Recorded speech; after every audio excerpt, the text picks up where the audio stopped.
Hello. Hello there. Hi. I'm supposed to say hello. I was checking on the chat in my own stream. Didn't realize we're live now. I was going to say, who's the host here? Whatever.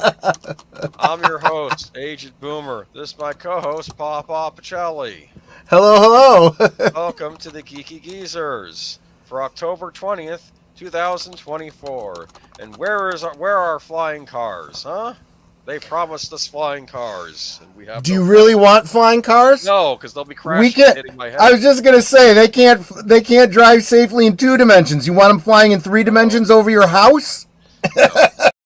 Here we are. I was about to say hi to Chris P in the chat, but I'll say hi to him on the stream, and hello to Netter of Netter's Network as well. But let's say hi to everybody. Here's Big Al. I guess he hit your channel first. Have a great stream tonight, my friends, discussing those wicked Hollywood stars. Halloween stars. Yeah. We'll get into it. You will get into it. Yeah. Good evening, gents. Have a great stream. And Boomer, I finished watching the Tetris Apple Plus Good Folie. I liked it. Yeah, I mean that's. I'm telling you, it's Rocky IV and Tetris were brought down the Soviet Union. That's what I learned from these things. Kinda. They ended the Cold War. I don't know. That might be correlation more than causality, but there you go. I'm thinking Rocky IV. That ended the Cold War. Anyway, welcome everybody. Welcome FKHC 2005, otherwise known as Tim. Welcome Horizon Talker. Welcome Deleted Scenes, Unscripted Raid. Thank you. You can always catch Unscripted. It's on right before this stream on Deleted Scenes channel. And he's getting a little salty tonight. But hopefully we'll see what happens in the next few weeks, huh? I gotta tell you, I think I've noticed a lot of my favorite YouTubers that have always been kind of even keel. I see them coarsening over time. Like David Freiheit over at Viva Fry, Montreal litigator turned YouTuber. Always, that Canadian nice guy, never wanted to swear, always wanted to be positive. Well, he's starting to get as salty a language as I do. Yeah, and I'm like, oh my God. Horizon Talker, welcome. Welcome, Joshua V. Welcome, Jesse Guajardo. Am I missing anyone? Let me keep going down the list. I don't know. Daniel Berry Sports Highlights, welcome. Geek Flag with Nate Knows, welcome. Last Call with Troy Pacelli, welcome. Let's see here. And Space Fraggle, welcome. And did I miss anybody? I guess everybody's here. Okay, so welcome everybody to Geeky Geezers. How's your week going? Or I guess your Sunday going, because it's a new week now, isn't it? I guess it is. Yeah, it's going okay so far. We had some really nice weather here today. It was like in the 80s. It's finally getting a little cooler in Florida, considering the miserable hot weather and hurricanes we've been having. Hopefully this... Well, I can't predict anything. Don't say a word. Do not say a word. Do not. I was gonna say maybe they're evening out for you, or something like that. We're not out of the woods yet. But I will say, I said this to Netter the other day. I said, oh man, we went from like getting down into the 30s and 40s back up to the upper 80s today. I said, it feels like Indian summer. She's like, is that cultural appropriation? I said, well, wait until Geeky Geezers. We'll talk more about that. Goodness. Do you see me, Aged Boomer? I do. And we're glad to be here, fellas. Okay. So it's been a little crazy week. As I've said in the past, we typically on this channel do not go after actors until they open their mouths, and we had a couple open their mouths this week. I'll tell you, yeah. I give everyone the benefit of the doubt until they open their mouths and remove all doubts. But anyway, let's add here Geeky Geezers. Look at that, huh? 10, 20, 24. And what do we always do when we start out the stream, co-hosts? Well, we usually talk about the good old days, but I don't think we're doing that today because you didn't tell me what we're talking about today. Talk about the good old days tonight. I have a special surprise. Rainbow Brite. Well, that makes perfect sense. Absolutely. We have a story related to this. Figured it'd be good to reminisce about this. I don't know if you had this doll growing. I sure did not. I did see it man. as I felt like the whole My Buddy thing was a male, answer to Right. to this character. Maybe. Except at least he wore overalls. And there was a cartoon series with little Snuffles there in the bottom left. I'm kidding. We're not talking about Rainbow Bright tonight. It I was a did. prank. Oh, okay. I was You getting think I ready was to get serious? into it. Well, it was a topic that is on the sheet for tonight, so it kind of made sense. I'm not talking about Rainbow Bright. Rainbow Bright brings me back to whenever everyone's nostalgic about the 80s, and I'm like, no, we weren't nostalgic for everything in the 80s. There was some cringe stuff in the 80s, and now I'm hearing Brie Larson in my head saying, "What wasn't made for you?" Okay, that's fine. Well, and that's probably true. I always saw this as being the same kind of formula as He-Man and She-Ra, but for like a younger, more female demographic. I remember seeing Rainbow Bright toys in Toys R Us stores. I guess so. I guess maybe they still sell them because, like I said, she might be making a comeback. Anyway. Yep. We have Dinosaurs Attacks. Dinosaurs Attack. I was talking to you about this the other week, and you were completely unfamiliar with this, right? Yeah, I don't know this one. Yeah. I want to say it's almost like a spiritual successor to the Mars Attacks because that was another card Sure. series. Mm-hmm. Tops did those in the 60s. These were done in the 80s. Let's just say they're a bunch of scientists. They're fooling around with some kind of time travel machine and end up transporting all of the dinosaurs from the past into the present, and shenanigans ensue. Italy under siege. You like that? Yikes! Holy cow! Well, that leaning tower is finally coming down, I guess. This is a messed up series, man. I don't know what I'm shocked they got away with selling these to kids because this is for kids. We're going to get gorier in a minute here. Look at that. Bashing the BMT. Yeah, look at that. Wow. One guy's Holy getting cow. electrocuted on the tracks there. This is just Jeez. up. On the backs of the cards, too, there'd be like newspaper articles or like handwritten notes about what's going on. It was so they fill you in on the story, and then there was that's kind of interesting because that's like a great way to like build some lore and tell a story. I think that's kind of brilliant. Originally with Mars Attacks, they did this card series, and they also put information on the backs of those cards because it was a way to get around the comics code, who said you couldn't make comics that are gruesome and all this other stuff. So, okay, we'll just make a card series instead. And tell the story through trading cards. And I guess this was sort of being done in the same vein. Yeah. Speaking of veins and other bloody, trapped in the basement. Yikes! Yikes! For sure. The dinosaurs in the basement, and things started burrowing up. They are clearly not pulling any punches here. They're not pulling any punches with this series, except that they're humans getting punched. Look at this. Oh, gruesome. Yes, and you know that baby is about to get et too. No doubt about it. I don't think there's a happy ending to this. It's kind of funny. I was watching some guy say, "I wish that Jurassic Park Dominion would have been like these." This should have been what the third Jurassic World movie was like with all the dinosaurs in there. Panic at the Stadium. Yikes. Jeez. Rock concert cards. This is kind of funny because these are brontosauruses, but they're eating the hair of the hairband people. You get that? Yes, exactly. Grass or something because they're leaf eaters. It's a joke. Okay. Heartland Horror. Yikes! That farmer's not doing too well. Neither is the cow. No. That's what a plesiosaur or whatever they called those things. That was an ankylosaurus. Okay. I remember I used to get the little rubber dinosaurs as a kid, so I'm thinking of these. The pterodactyls are running off of those cows. Yep. Good eating. Scientifically speaking, if I brought to the future, they would probably die in a matter of minutes because the oxygen quality not rich enough for them. Yeah, I know that, but it's, stop spoiling my gory fun here. Anyway, madness in the streets. Look at that. Yeah.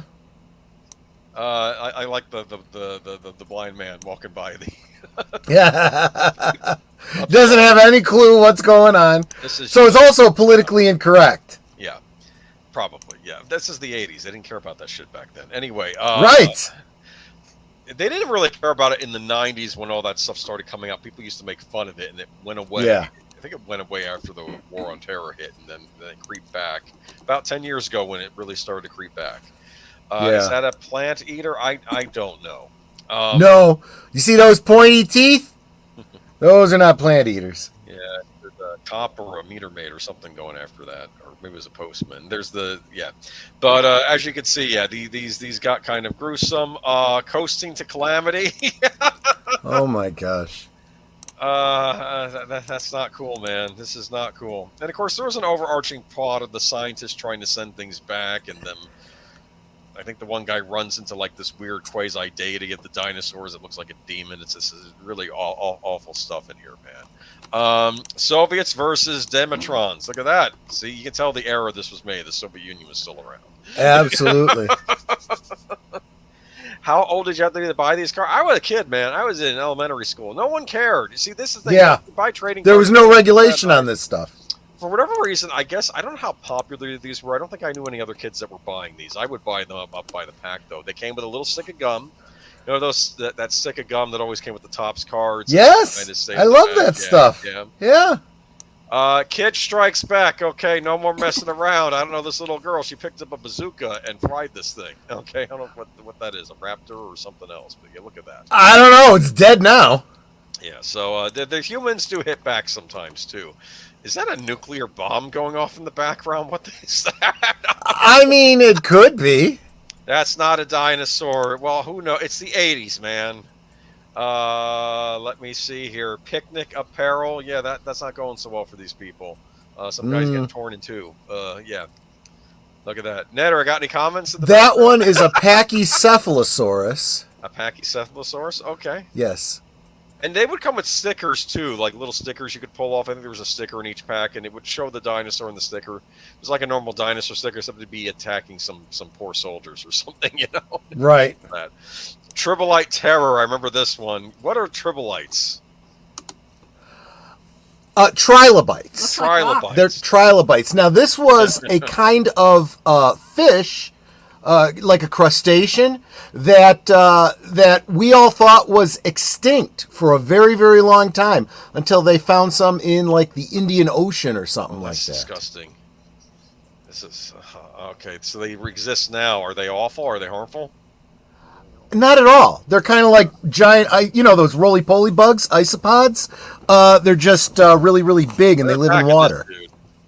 Yeah. Well, I mean, when we didn't know they were still alive, you could imagine anything you wanted to about them. Troy, that little girl is Bazooka Joe's daughter. I get you. I dig it. All right. Cat Lady's Revenge. Boom! Woof. I think the T-Rex was coming after cats, and she went nuts and got out the shot. Oh, really? It blew its eye right the hell off. Oh man, I'm sorry. And this is why your Second Amendment rights are so important. Yes, because no one's coming to save you during the dinosaurs' attacks. That's right. Oh, is that it? Is that where I end at? Darn it. I guess so. I should have got more of these. Cool little card series. Topps, please. You've released book versions of all these cards. We put all the cards in a book. Please put out Dinosaurs Attack in book form. I'd be interested. I really would. I have their Mars Attacks book they put out with all the cards in it. So bring out this. They knew that one was. They knew that one was probably in demand because of the movie and everything. I might still have these cards somewhere. I don't know. I didn't have every one because that's the problem with these packs. You get pretty far, but you don't collect all of them. Yeah. Base packs. To get all the cards in a pack, you'd have to buy a whole box of them, and you'd probably luck out and get all of them in a whole box. But whatever. Cool little series. Recommend it. Though if they ever do a re-release or maybe put out a book of them, that might be kind of neat. Now we're in the present. Yes, and we have to deal with reality, and it sucks. Is that this thing? Oh, yeah. So first, let me bring my notes up. I'm so sorry about this. I should have had those ready. Where are my geeky notes? Give me a moment here. There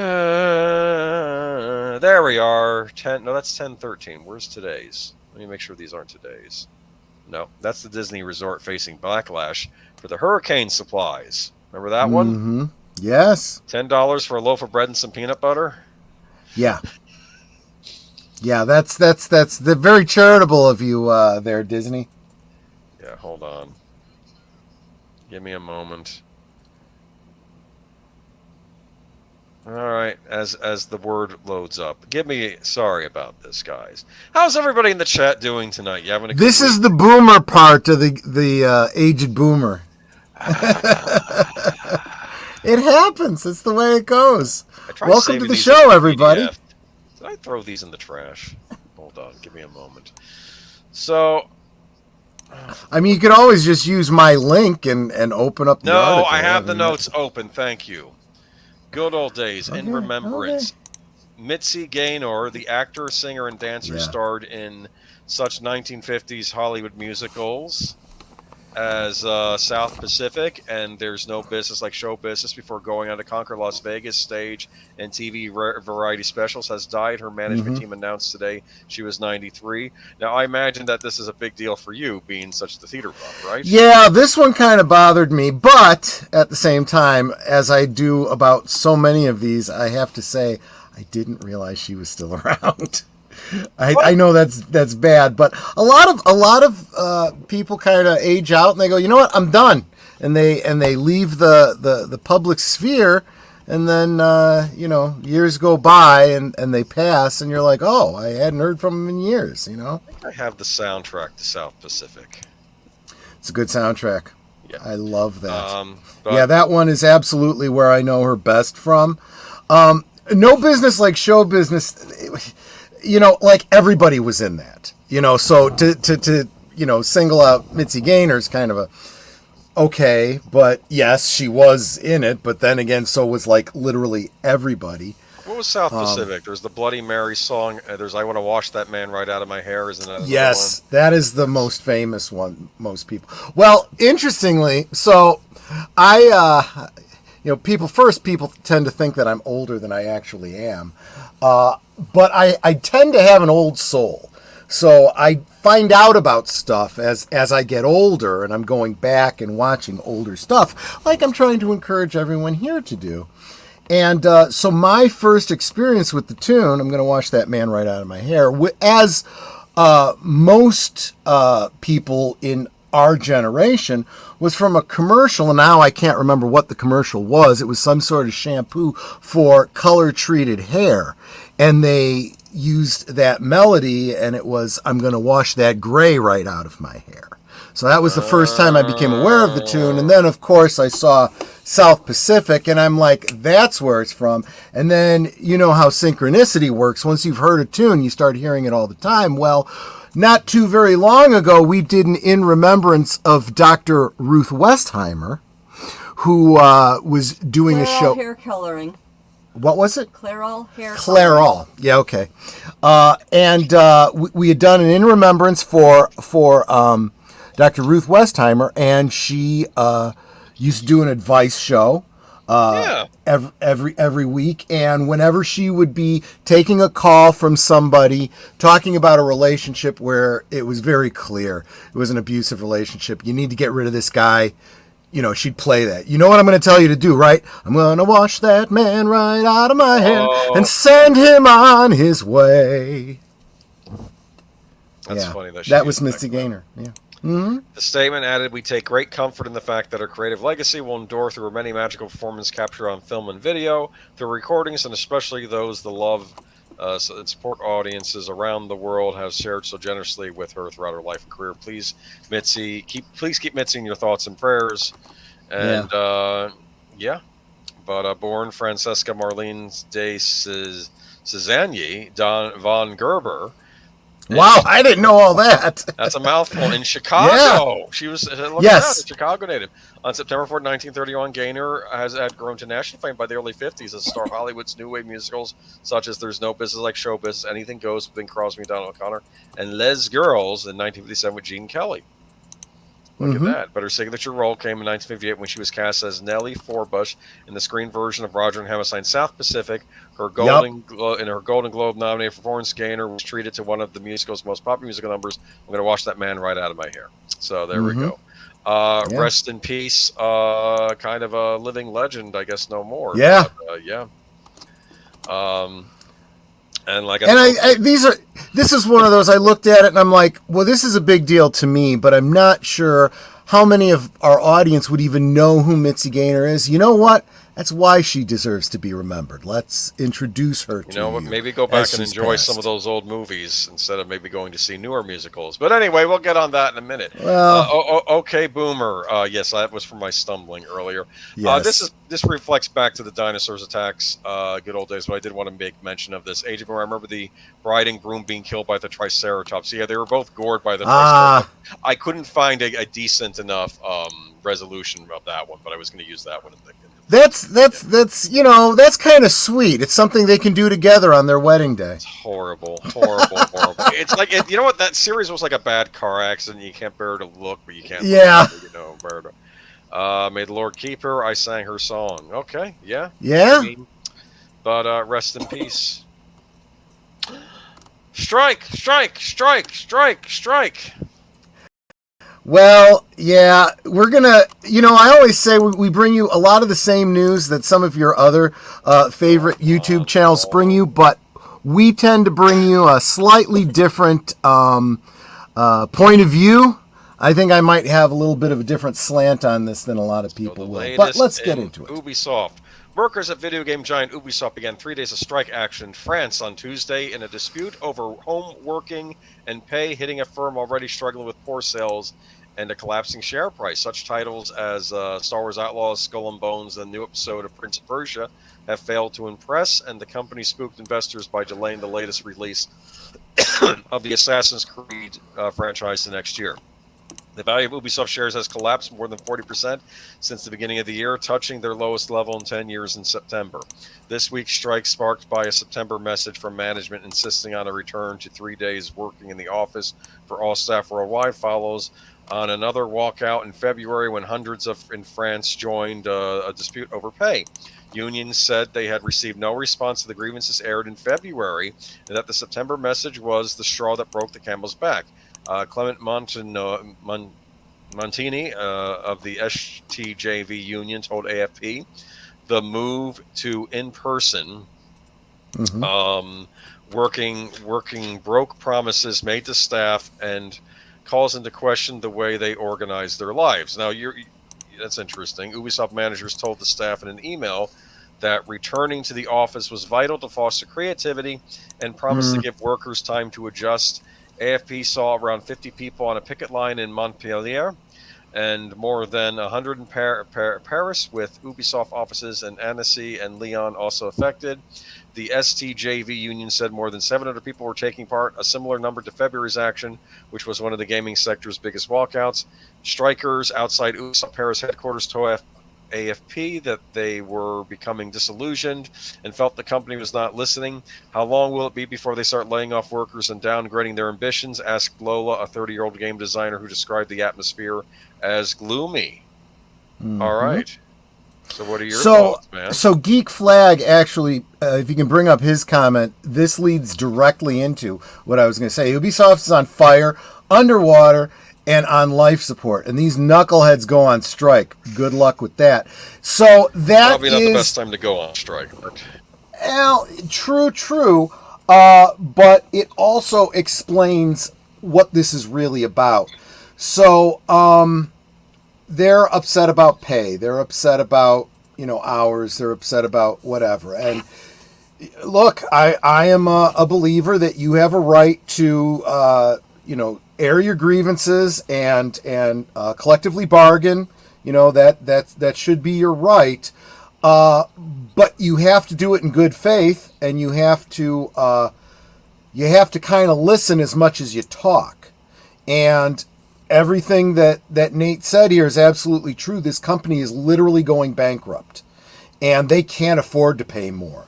What they do need to do is reduce headcount for whatever their decision is going forward. I have no insight to what's going to happen to Ubisoft, but here are some obvious possibilities. One, they completely go out of business, right?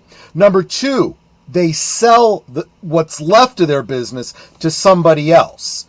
And three, they rework their business in order to get profitable again. So in all three of those cases, downsizing is probably a really, really good idea. Want to say hi to GamePro, who I saw just pop in here. Welcome, my friend. It's very, very good to see you. And so if I was to guess, they're probably not planning on completely going out of business. I mean, let's face it. If you're going to go out of business, why even bother doing anything, right? Yeah. But the other two, position for a sale or position to, rework your business and make it profitable again. Tencent's already eyeing them. It's a Chinese company. Yeah, we talked about that last week. So either way, downsizing is the way to go. How do you do it? Do you just start firing people left and right and have them come back and say, well, you're firing all people of color and you're firing all women and blah, blah, blah, blah, blah, blah, because let's face it, that's what they were hiring, so that's who they're going to be firing. Uh-oh. That's the downside of DEI, right? So what they do is what companies have always done. They don't fire you, they get you to quit. So they say, you know what? No, we're not even going to listen to what you have to say about pay. This is what it is. If you don't like it, you can leave. Oh, you're gonna walk out? Well, that's fine. We'll find someone else who is willing to do the work for less money. No problem.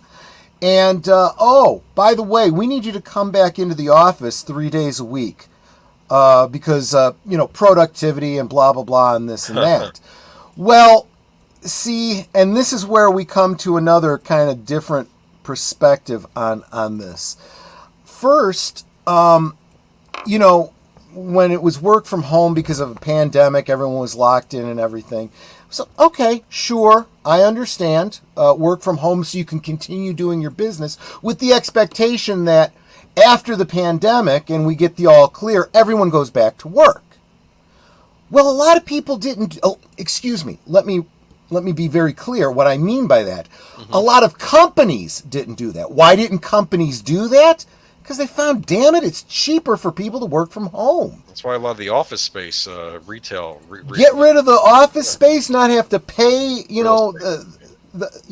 for all of that, the insurance and all kinds of things get cheaper. And there is value to working. I've said this all along. If you decentralize your business, for businesses like this, where you don't physically need to be in the office, let's face it, if you're an auto mechanic, you need to go in and fix the cars. That's not something you can do from home. If you're a doctor, you need to go into the office. You can't, well, even to some degree, you can kind of see patients by remote, but that's beside the point. So what happens if your office building, the electricity goes out? Well, guess what? All the people working remote can still work. That's what decentralizing does. But see, this is the other side of it. They say, you know what? We've decided you should all come back into the office. You've been working at home for 4 years now. You've literally structured your lives around being able to work from home. So now what are you going to do with your kids? What are you going to do with your pets? What are you going to do with all the other things you need to be home for that you had structured your life and your business around? Well, I guess you're going to have to quit, aren't you? Sorry. Yeah. You'd mentioned this before when I think Rockstar was talking about doing this to their employees. Troy, you forget number 4. They could sell off some of their intellectual property to other game companies. I want to. That's basically the same thing as selling off your company. Because if you sell off all your intellectual property, your company is literally an empty bag. So what does Ubisoft actually own, though? I guess they own Rayman. They own the Rabbids part of Rayman. They own Assassin's Creed.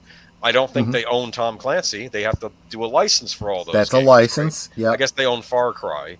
But they have a lot of licensed stuff, too. That's keep in mind, like the Star Wars game. That's another license.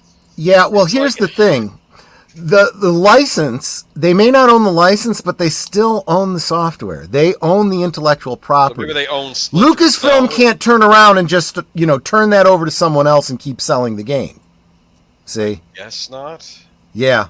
So there is value still in Ubisoft. Now, I don't know what their finances look like. I wouldn't want to go out and buy Ubisoft, for example, because I don't know what kind of debt I would be taking on.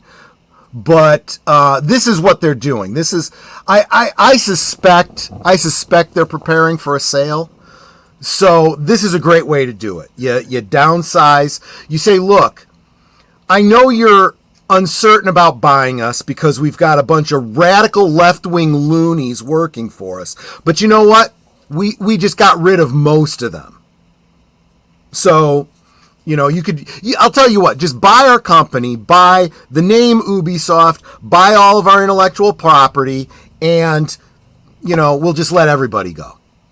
Yeah. That could very well be what they're doing. Maybe. But they're positioning themselves to look better on paper going into the next quarter.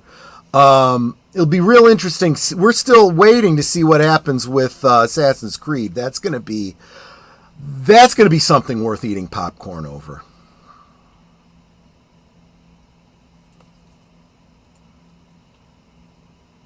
And did we lose Boomer? Hello, Boomer? I think we may have lost Boomer. But, yeah. So I am by no means... And remember, everything I say here, it should never be considered any kind of legal or financial advice. You buy or don't buy whatever companies you think. That's all up to you. But... good luck to Ubisoft. I think this is going to be an interesting... what do they say? We live in interesting times? That's kind of what it is. Oh, in losing Boomer, I also lost the slideshow. Darn it. Well, you know what? It's probably a good place to pivot anyway, because we were going to move from Ubisoft to SEGA warns players they can't own... I don't even know this game. Metaphor Refantazio. Let me just go ahead and drop this. And I do have to admit, I did not read this article, so I have no idea what it's about. But I'm about to see. So, let's see. Metaphor Fantazio, a fantasy game from the developers of Persona 3, 4, and 5 will be released on October 11th.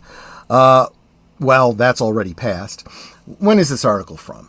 This is from October 9th. So this is a little bit older article. But I know it's not specifically this news that Boomer wanted to bring up. If you think you can buy and then happily own the game, you'll be disappointed. Oh, shocked. Well, not that shocked.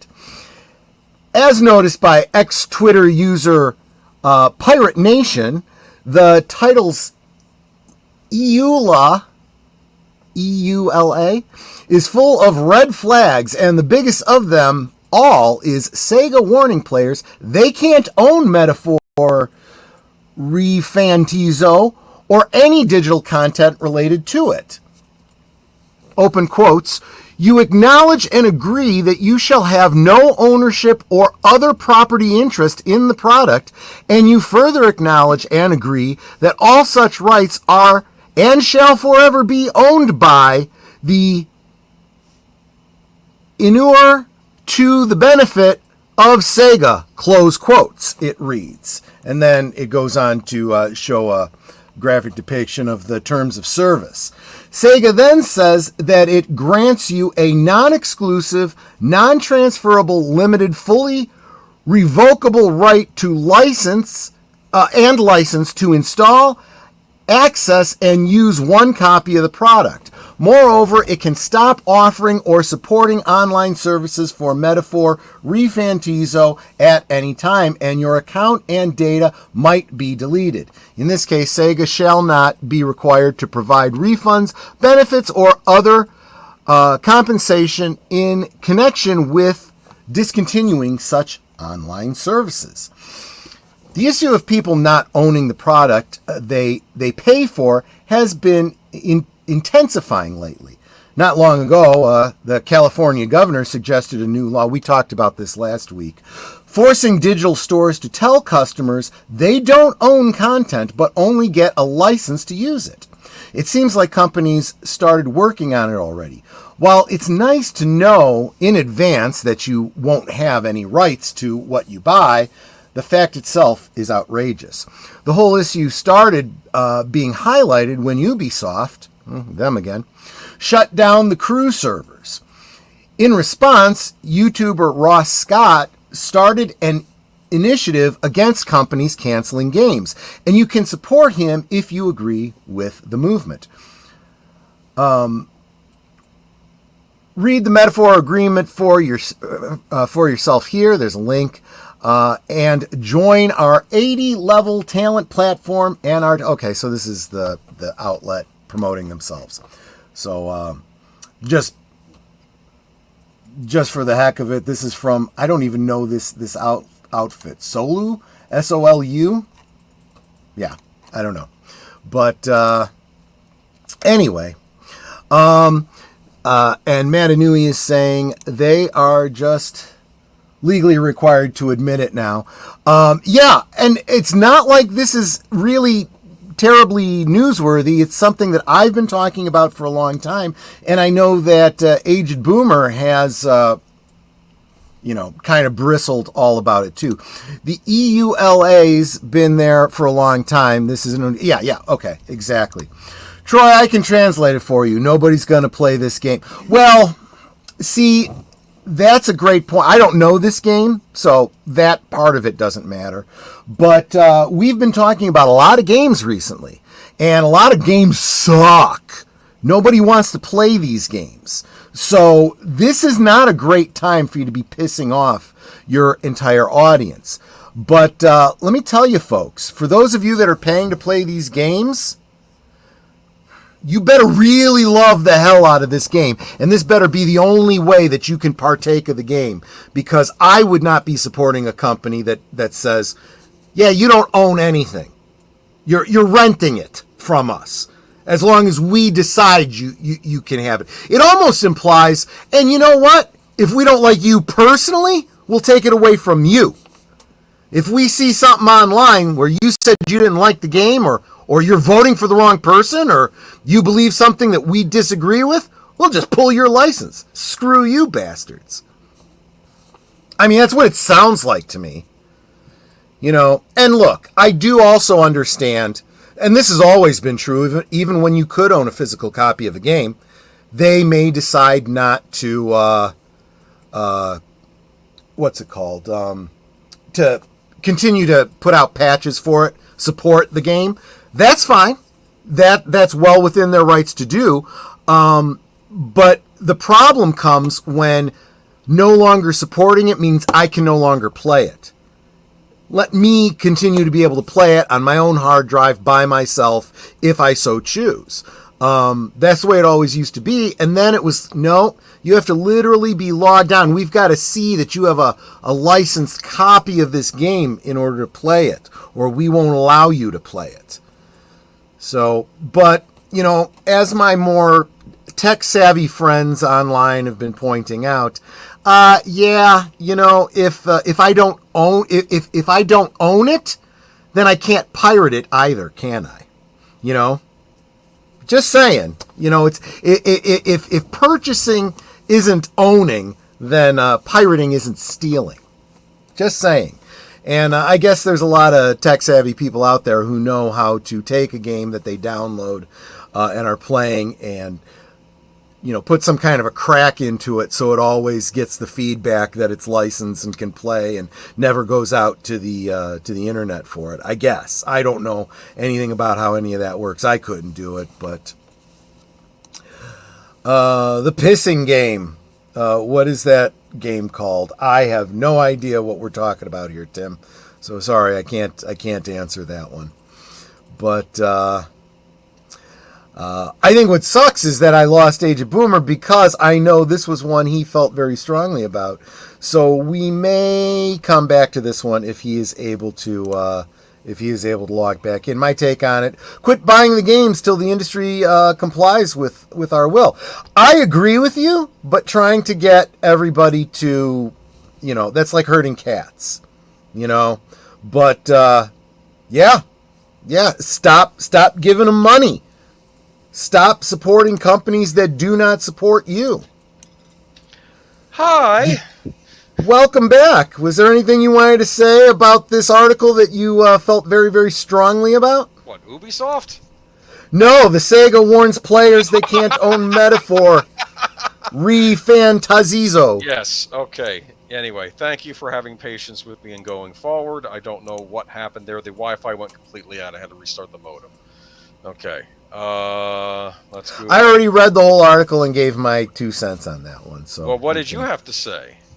I'm not repeating myself. That's what you're going to say. This is what I had to say. This is actually rather just. I found this whole thing rather disturbing. As he's going back through the dinosaurs thing, it's kind of like the game market we were just talking about. Everything's on fire. Everyone's screaming. You know. Here's what I want to say. I am actually very disappointed by this. I actually typically like SEGA. I think they're a classic gaming company, and I found this entire message that they put up, quite frankly, was rather rude, to say the least of it. It's like you don't treat your customer like he's the enemy when he wants to buy your game, and especially when the game industry as a whole is doing so poorly right now. And here's what I don't understand: is this just applying to digital games you buy and download off a store like the PlayStation Store, or is this also applying to physical games? This is what I was a little confused on this article, but regardless. What I said about physical games is even the physical games require you to have an online connection or the game won't play because it needs to see that you are licensed to play that game. And I've been seeing that for far too long. And my point was, as others have said online, well, if my buying it does not entitle me to ownership, then my pirating it does not equate to theft. Yeah, people were saying that in the comments under this. Because I find this ridiculous, though. I don't know. And right now, a lot of these consoles are now trying to push us toward this all digital future, right?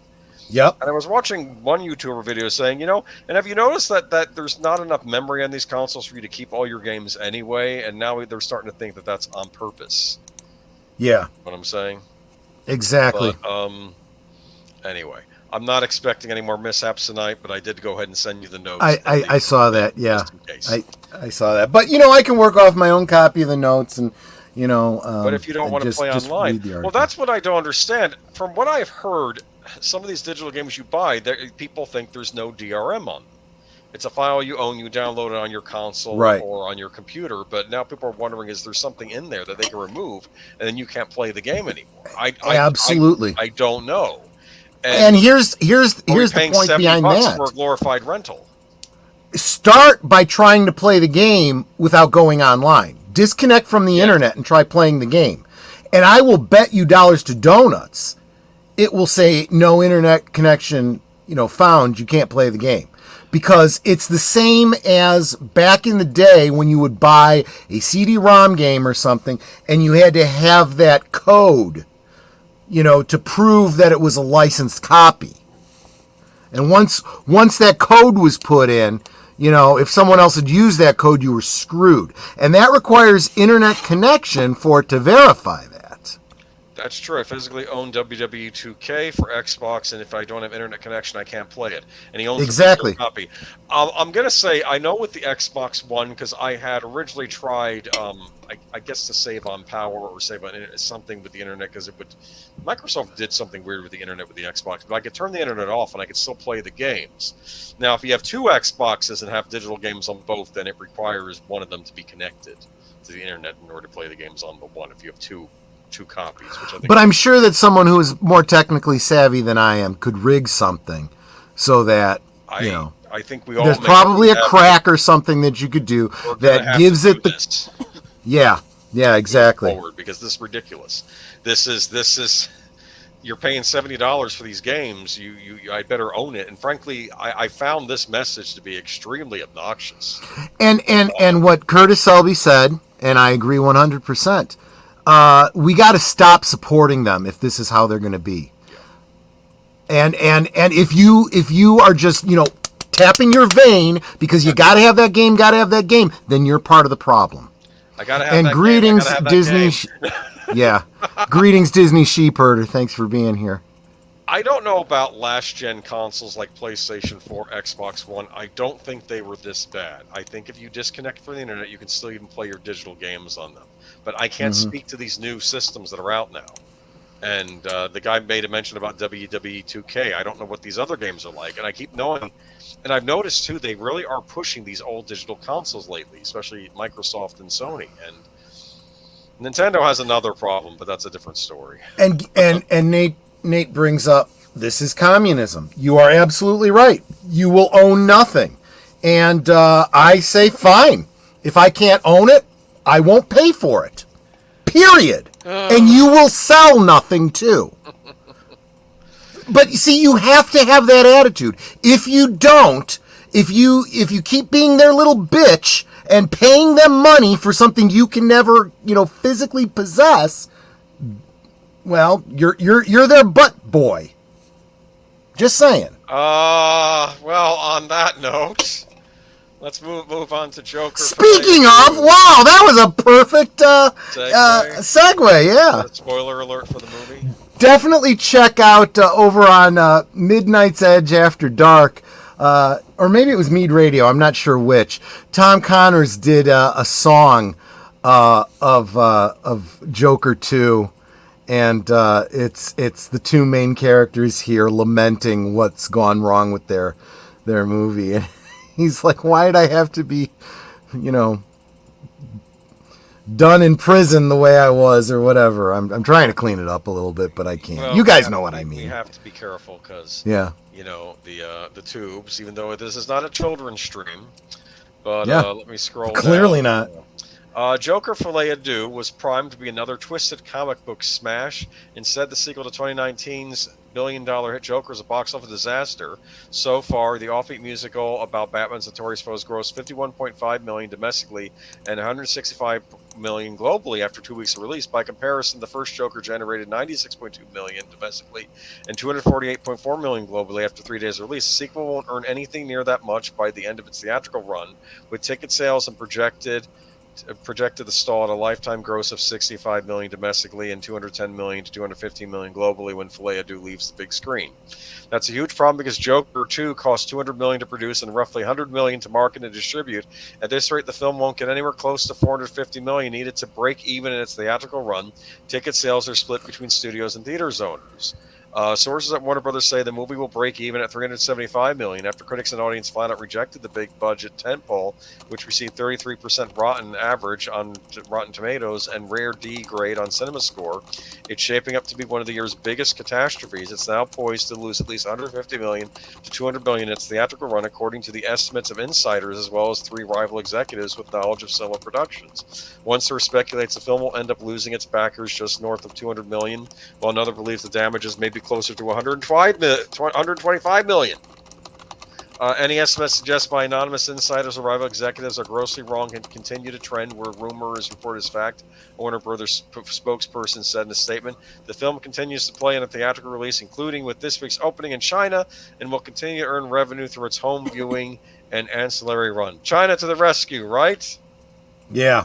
Yeah, exactly. I do not understand why this budget blew up as much as it did. I guess it was because of the actors involved and the director, but the original movie was modestly budgeted. So if they had had the same budget like the original had, they wouldn't be in this trouble right now, right?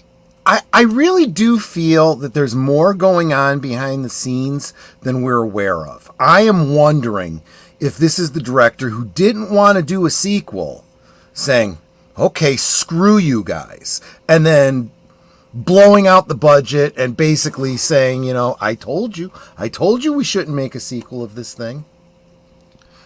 Warner Brothers does have the potential to recoup at least a bit of its investment when Folie Deux lands on home entertainment platforms on August 29th, yet its paltry grosses represent a shocking collapse from Joker, which became an unlikely and undisputed box office champion with $335 million in North America and $1.78 billion worldwide. It stood at the time as the highest grossing R-rated movie in history. Marvel Disney sequel Deadpool and Wolverine supplanted that record in the US with $635 million and worldwide $1.32 billion over the summer, though Joker remains the biggest R-rated international release with $743 million. But yeah, I don't get it. While the original was a dark and grisly drama that borrowed from Martin Scorsese's filmography of Taxi Driver and Cayman Comedy, the next chapter plays as a fantasy musical and includes covers of That's Life, Get Happy, and For Once in My Life as Arthur Fleck awaits trial for murder. Mm-hmm. Did you have an interest in seeing this at all? Zero interest. I didn't even see the first one. Oh, look at this. Superheroes used to be able to guarantee some level of opening weekend grosses, but there's no floor anymore, says one rival studio executive. There's no superhero here. Well, there's this no is not a superhero. here. That's what I don't understand. You made a superhero movie with no superheroes. You have this weird version of the Joker, and then you no. If he had said comic book movies, I would have been fine with it. But to say superheroes, this is not a superhero movie. Because the people who work at the studios don't understand the difference between the heroes and the villains. Right, that's absolutely true. We talked about that. We talked about that 2 weeks ago when we were talking about the Thunderbolts, and I said every single one of these bastards are anti-heroes at best, but most of them were villains in the other movies. Yeah. They did a movie about villains. They got to stop doing these. Yeah. They keep thinking there's a market for them. I think Thunderbolts is going to tank. I hope so. I've already heard. But again, they're also introducing all of the all different Marvel stuff by putting in, Cho or whatever it is to be the next Hulk and all this. These were comics that nobody bought. Why would people think that these would make good movies? Well, they probably figured the audience is completely different. Like the Marvel audience just eats up anything Marvel related, and they never bothered reading the comic books anyway, right? People are stupid. Yeah. That's probably what they thought. And well, yes, people are stupid. People making these movies are stupid. Anyway, but I thought this tied into this next article a bit because I keep remembering one of the reasons this movie probably came out and got greenlit with this big budget was because Warner Brothers lost a lot of their talent. And they wanted to hold on to Todd Phillips because he was at least maybe they were trying to rebuild a portfolio. This was one of the things that Tom Connors over at Midnight's Edge was saying about this in particular. He was saying that Todd Phillips is not going to suffer any repercussions because they can't afford to lose him. They can't. He's clearly a talented director. Just maybe he shouldn't be doing this crap. And maybe the company shouldn't be doing this crap, Christopher Nolan's new movie landed at Universal, despite Warner Brothers dumped to lure him back with 7-figure tenant check. What do you think of that? Yeah, exactly. But he's not biting, apparently. No. In 2020, the release of Christopher Nolan's $200 million Tenet was in jeopardy, facing indefinite delay as COVID-19 pandemic raged. A lot of people got screwed because of unilateral decisions by these corporations, and see, they're doing exactly what I was saying as consumers on these games, right? They're saying, you know what? Screw you then. I will never work with you again. And now they're suffering the ramifications. Great. You saved a bunch of money on that one movie, and now you will never get another movie out of Christopher Nolan. Congrats. Some other company will make money off of him. Universal right now. Your competitor, exactly. Over that summer, the director, a champion of big screen experience, wanted his espionage thriller to be the first major tentpole to debut in reopened cinemas. Former Warner Brothers Entertainment chief Ann Sarnoff and the studio's motion picture chairman Toby Emmerich agreed to move forward with a theatrical release so long as Nolan forewent certain fees. Following Warner Media's 2022 merger with Discovery, and ensuring regime change, newly installed motion picture chiefs Michael DeLuca and Pamela Abdy were eager to see Nolan return to the studio, which he had defected to Universal 9 months before the arrival to make Oppenheimer. Nolan had a long history with the studio dating back to 2002's Insomnia. As a goodwill gesture, Warner Brothers wrote him a 7-figure check, returning the Tenet fees he waived. Because I think he wanted a theatrical release for Tenet, and they said, we'll let you release it theatrically, but you have to waive certain fees. And then it kind of tanked at the box office because people weren't going back to theaters at that point. Right. Alas, the gesture failed to bring Nolan back for a man who continued to live in the same modest house in Hollywood Hills and was known to drive a 20-year-old Honda. Money isn't important, and a few extra million didn't move the needle. Instead, the Oscar winner and his producing partner and wife, Emma Thomas, opted to take his next project, which stars Matt Damon, to Universal and its formidable leader, Donna Langley. What matters to Nolan is are you going to release this right? Are you going to have the correct marketing strategy? Are you going to get the IMAX screens? Are you going to leave me alone to make this movie I want to make? All these things that he knows he got with Universal. On Oppenheimer, says Stephen Galloway, Dean of Chapman University's Dodge College of Film Media Arts. Why would he not go to Universal? Still, Warner's Overture underscores Nolan's unique status in Hollywood, which has struggled to cultivate the next generation of auteurs who win Oscars and film multiplexes. This is true. Whatever you think of Nolan, he is one of these classic auteurs like James Cameron, Steven Spielberg, Alfred Hitchcock. He is one of those types, right? Yep. His name will sell the movie. In fact, Nolan is part of a dying breed of directors with name recognition, and they said that pool includes Quentin Tarantino, James Cameron, Steven Spielberg, Martin Scorsese held similar perches, but have seen diminishing box office returns even as their production budgets hold steady. Steven Spielberg's $100 million West Side Story reboot took $76 million worldwide toward the end of the pandemic, while Scorsese's Killers of the Flower Moon cost $250 million, but earned $159 million worldwide last year. I got to say, and I'm sorry, I'm going to say this, I don't care. Of course, it didn't affect Nolan's Oppenheimer, but these movie lengths are too long. Cut the time down. It depends on the movie. If you have a 3-hour movie and you get to the end of the 3 hours and you go, holy crap, where did the time go? Okay. Then I'd say it's fine. Yeah. If you're looking at your watch halfway through it, then yeah. You mean like in the Da Vinci Code? Oh yeah, that was Ron Howard who directed that. Yeah.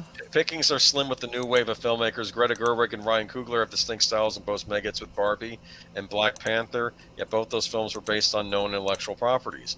What Nolan pulled off with Oppenheimer is miraculous. The Best Picture winner earned nearly $1 billion, $976 million to be exact, despite its R rating, 3-hour runtime, and focus on a historical figure who is the least likely subject to make money in the history of the entertainment business, Galloway notes. This is true. I don't know if people are screaming for an Oppenheimer film.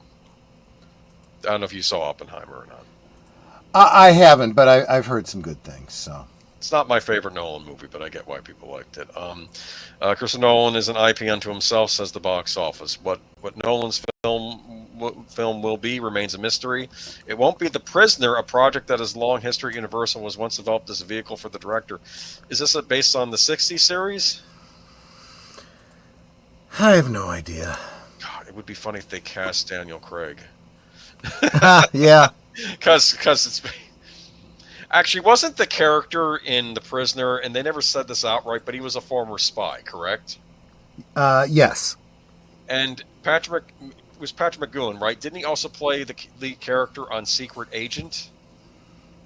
I think so. Yes. Exactly. People wondered if it was supposed to be the same character, but I don't know. But they never say his name, so you never. The idea is when you're a spy, your headcanon totally could accommodate that. Yes. You can't stop being a spy. Basically, wasn't that the point of it? Exactly. Sources say Nolan's latest isn't another sci-fi. I bet some speculate that it may be in the espionage genre. That's not a surprise, given that Nolan flirted with making a Bond film at some point. However, that franchise has been in limbo since Daniel Craig retired as 007, with 2021's No Time to Die. I wish they friggin' killed it. I wish Nolan had directed No Time to Die. Oh, don't get me I wish he was given the opportunity to reboot it. I don't know. He could take another spy series that no one's done, maybe. Of course, Tenet was supposed to be sort of a spy movie, but it involved weird time travel stuff in it. Did you know that? Yeah. But Nolan isn't just any director. In addition to Oppenheimer, 2 of his films crossed $1 billion mark with Dark Knight and Dark Knight Rises. Says Galloway, this isn't the same some hack who happens to have delivered Look Who's Talking number 38 or Sharknado. This is Christopher Nolan. Yeah. You know what? Why is everybody picking on Sharknado? Danger Man. In England, it was Danger Man, wasn't it? That's right. Only a few films should be 3 hours long, like Lord of the Rings. Well, that's the thing. If Hollywood wants to say we're back to making epics, please include an intermission. Yeah. Make it like the old days. You're already charging out the wazoo for the theater ticket prices anyway. Make it a little. Actually, you know what? Let's think about this for a moment from a business point of view. That actually would be a good idea, because you give them about 15 minutes to go out, hit the head, and maybe buy some more popcorn and candy and soda. Yeah. That's good for the theater. That'll keep the theaters going. But Studios don't understand that the fans are the ones that build a franchise. The fans drag their normie friends in the movies. No fans, no normers in money. Yeah, they're the ones that hype up the movies by word of mouth and say this is really cool. And now we don't have that because all the fans hate what's coming out. The Hobbit, however, was end offer. Oh no, dude! Jackson made extended editions of that Hobbit trilogy. But what did he leave out? He was adding stuff in. He was John. He added a lot of stuff in. That's why I have the fan edit that takes all 3 movies and distills them and edits them down to what was actually just The Hobbit. The Hobbit, yeah. That is the way to watch it. Hour and a half at the very least. Well, that's the European runtime. That was always the classic European runtime was 90 minutes, whereas we in America, Hollywood, they tend to go more for 2 hours. Of course, not the old classic Hollywood movies. Those would be shorter, a lot shorter. But yeah. Oh no. Yeah, let's talk about boba tea and how it's racist. This was Simu, which we haven't talked about in a while. The Shang-Chi. Well, and maybe that's exactly why he shot off his mouth. People aren't talking about me. Let me say something stupid to get everybody talking about me again. I mean, I'd seen him in a movie recently. He was in that Arthur the King movie with Mark Wahlberg. He was one of the adventure racers. Oh, okay. Well, that's plenty of reason for me not to bother seeing it then. Well, this is the thing. Before all this happened, I'm like, I mean, he did that weird statement about people that might have certain peccadillos. I'm not going to go further than that, and how we disagreed with his opinion on that matter. But people can say stupid things sometimes. But here he is again. A Quebec company has apologized following the appearance on CBC's Dragon's Den, during which celebrity judge Simu Liu expressed concerns that the brand was culturally appropriating a Taiwanese beverage. This is from the CBC. This is the article I'm calling from. The company Boba sells a bottled version of boba tea or bubble tea, which is typically made of cold tea and chewy tapioca pearls. It originated in Taiwan during the 1980s before it became popular in North America. Yeah, I've seen this being sold in places. Yes. We have the boba tea, yeah. Quebec City entrepreneur Sebastian Fizette and Jessica Frenetti appeared on the show on Thursday seeking a $1 million investment in exchange for 18% of their business, pitching their version of the popular drink as a quote-unquote convenient and healthier, ready-to-drink experience. Now, this is like Canada's version of Shark Tank, Dragon's Den. This is where they go to before the business people, and I guess Simu Liu was a guest. And let's be clear about what this basically is. This is something you would ordinarily get at a shop, right? Like you would go and get your coffee from Starbucks or whatever. There are boba tea places that you go to get this tea with little pearls of tapioca in it, and you get it fresh. Well, just like someone would get the idea to, hey, let's take coffee, iced coffee, put it in a can, and sell it. Well, they're doing exactly the same thing here. It's perfectly sensible, logical marketing idea. Yeah.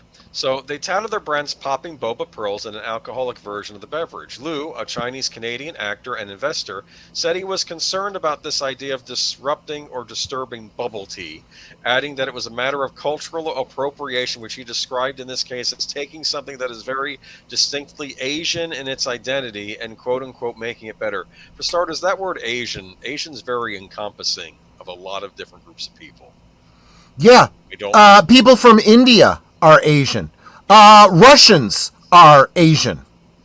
You have just saying. Thailand, Indonesia, Malaysia. I'm just saying there are a lot of countries. Yeah. I want to be part of bringing boba to the masses, but not like this, he said. Liu did not invest in the company. Fissette said the company works closely with a supplier and recipe developer in Taiwan.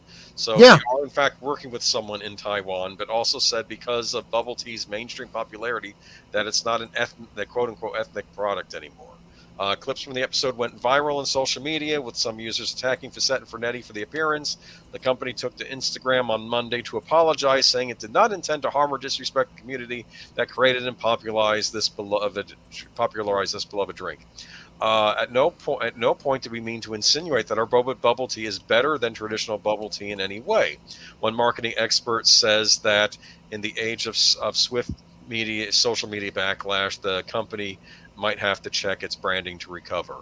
I think on a mass audience perspective, it's for sure going to impact the brand image. I think apologizing is a good start, and acknowledging the issues is a good start, said Aline Mazar Kuzma, a branding expert. No, the only thing that they should be apologizing for is this dumbass bringing up this idea in the first place. Because if this is true, then by goodness, you better not ever buy a spaghetti product that isn't made in Italy.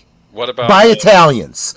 And I don't ever want to hear about lasagna being made in an American home using ground beef. Okay? Because that's not how lasagna is made. That's cultural appropriation too. This is bullshit. This is the stupidest crap I've ever freaking heard. Get your heads out of your asses. Forgetting about all the Italian drinks that were "quote unquote" appropriated. Like oh yeah, cappuccino. Espresso. You know, we better start suing and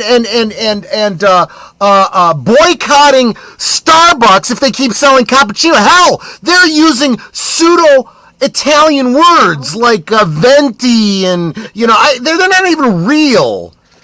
Frappuccino and blah, blah, blah, blah. Screw you. But she said the company has some work to do amid the fallout, which included Dragon's Den investor Manjit Minas announcing she had pulled her investment in response to the criticism. So I think on the show she had decided to invest in this, and now she's pulling out because everyone's a coward. And the only thing I will say about Simu was he was telling people to knock it off with the death threats with these people, which, yeah, okay. Or maybe he just was realizing that, yeah. How about knocking it off with the stupid talk? Don't hear anyone saying that. A company in Boba's position, Kuzmo says, be clear on how you are appropriating Asian culture and you're actually respecting and potentially having advisors from the community. Again, they said they were working with a recipe maker in Thai. Yeah. You literally, I mean, this is actually, if you want to really get into the analogy, this is no different than Pipsqueak Lannister saying, the Seven Dwarfs thing is stupid. Don't hire other dwarves.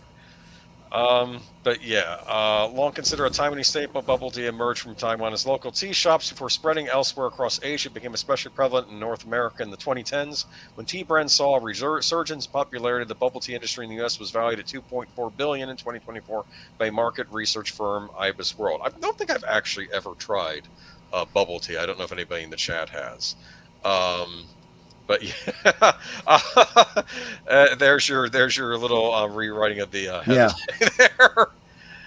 Yeah, Arthur the King's a good movie, and like I said, I had to pay to watch it, but there is no such thing as cultural appropriation. Well, be that as it may, this is a drink, and this is a great way to drive this particular Taiwanese company out of business. They're trying to break into other markets, and you shoot them down for cultural appropriation. They're culturally appropriating their own damn culture. I don't know if the company is Taiwanese. I know they were working with someone in Taiwan. Is Simu, is he Taiwanese? He claims that he is of Taiwanese descent.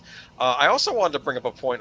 I wish someone would ask him if Taiwan's a country, but maybe we don't. Good point. Good point. Part of me wonders if this is something that a certain other country would be likely to do to mess with other countries. But this is a disaster. Everyone's apologizing. It's their brand's never apologize. Ever. I think, frankly, though, we're dealing with people who are not, these are not cultural war people. They were, just trying to be entrepreneurs. They figure, hey, here's a product. See, and this was a failing on the, you make a thing. Yeah. This was a failing on the people that were making this pitch. I would have pivoted and said, so if I came in here with an idea for marketing spaghetti, would that also be cultural appropriation? Because I can go right now and find you Chef Boyardee, and are you saying anything about that? Hamburgers. That's German. That's cultural appropriation. What did you have for lunch today that you culturally appropriated? Well, dumbasses. He and his family fled communist China, ran to Canada, which is fine, but he said he was from Taiwan, which is not part of China. It's its own country. There you go, CCP. Anyway, moving on. I did want to bring out someone actually from another news site, which I'm not sure if I should name on air because I don't know how YouTube feels about them. But I thought That's actually a good point. I thought about, but I was surprised by the take on this. So yeah, let's go ahead and you know what, you can. I'm giving you the link so you can go and see what the site is. Yes, for yourself. Which, they're the only ones that did interviews like this, so we're going to go with them. But go ahead and post the link. But I am a big one on you should diversify your sources and go outside the United States sometimes. To read and stop it. Yeah. You know, maybe they don't get some things right. Maybe they get other things right. Let's go ahead and read the article, and you judge for yourself. I love this. Yeah.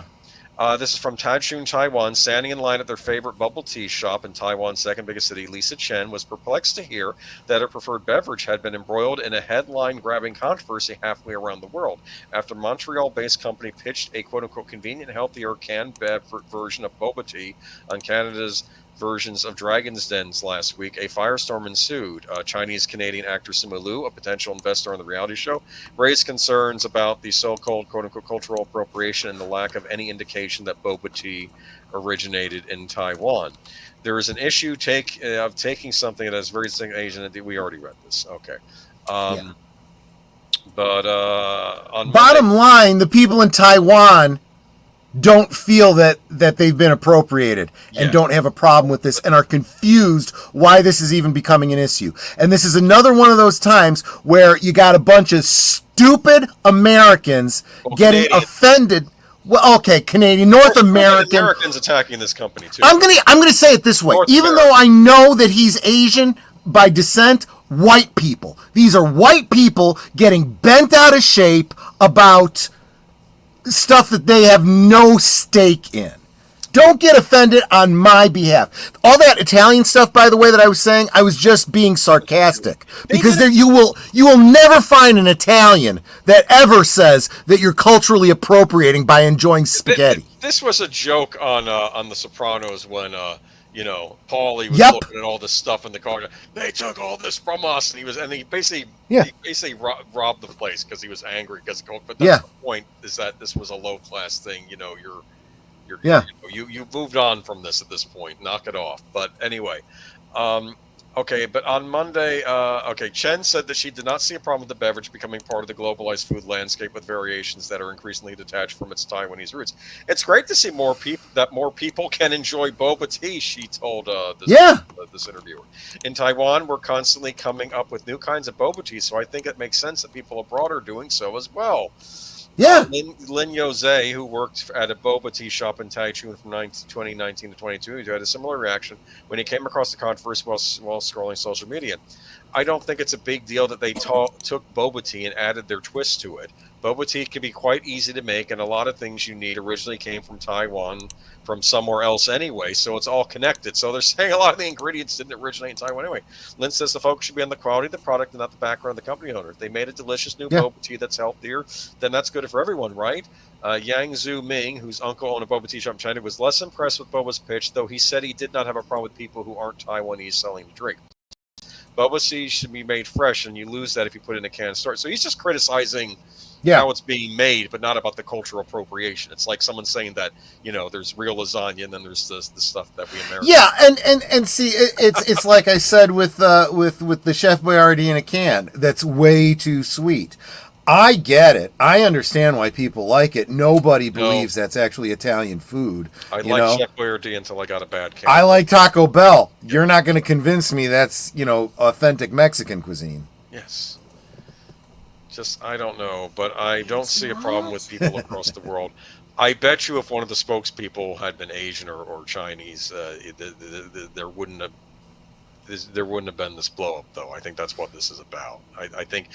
So in other words, Simu Liu is racist. Well, here's what I want to say too. Paul Chateau, I think, made a point. I think he said that English were not these people's first language. I think they were French Canadian. They spoke French originally. Right. So maybe some things got misconstrued worse than they really were when they. I don't think so. I think it's pretty clear what's going on here. Yeah. But bubble tea is a very dear symbol for a lot of diaspora, and has become a symbol of what it means to be Asian Canadian. Okay, But this was a Taiwanese American journalist and author of Taiwanese cooking made in Taiwan. I'll tell you what. There's also something to be said for the expatriate. Yeah.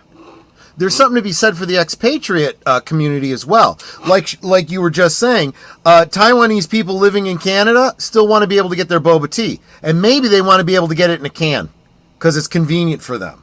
You know, there is a lot of and Netter and I have run into this trying to find British foods here in the U.S. Finding out that our stupid government doesn't allow certain things in this country because I guess can't have too much freedom in this country, right? There's a lot of British expats saying, "Oh, I can't get this, I can't get that, unless I have it shipped to me by somebody overseas."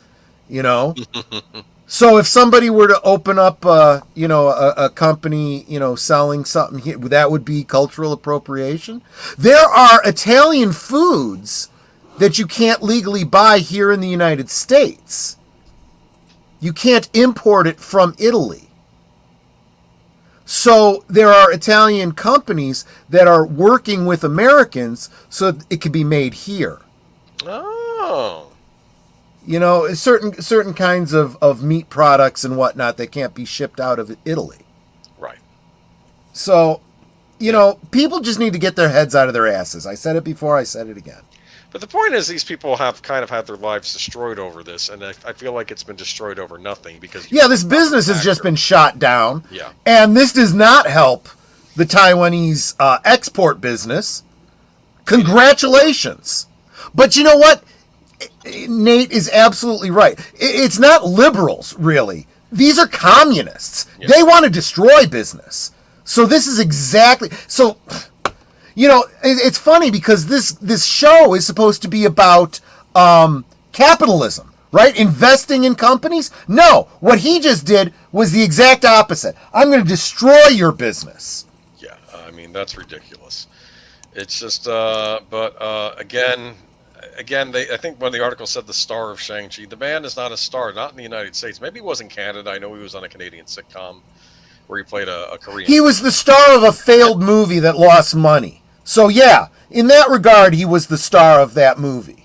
But yeah, this. You say he was the star of Shang-Chi. Most people right now are going, "What? What's Shang-Chi? What the hell is that? Who's that? It's a Marvel character? Never heard of him." I'd just be surprised if anyone in Taiwan is crying cultural appropriation over this. Apparently not. Not based on this article. Talking to actual people in Taiwan. Yes. Quit speak. You know what? You morons on the Dragon Den or whatever it is. You are culturally appropriating by speaking for the Taiwanese people. Shut your mouths. Well, now that I think about it, dragon. That's a good point. That's cultural appropriation. The whole show is culturally appropriating. The whole show is culturally appropriating. All of you guys need to lose your jobs anyway. Okay. But he credit for it when he's actually Chinese. And like I said, you and I have not necessarily had a problem with this, like we had Steve Buscemi playing an Irishman on Boardwalk Empire. It's, we can all chill out a little bit. There's actually a certain amount of humor in that. There were a lot of people in the Italian community and the Irish community, especially if you're from the Chicago, New York area, that looked at that and said, Funny. Very funny. Let's move on to something more positive. Something, basically, where, karate's for everybody. We were kind of looking forward to this one, yeah. Yeah.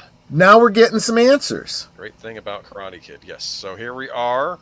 How new Karate Kid movie connects to Cobra Kai Finally explained by Ralph Macchio. I'm tongue-tied. Yeah, I'll help you out there. Well, Karate Kid Legends, that's the new name of the film.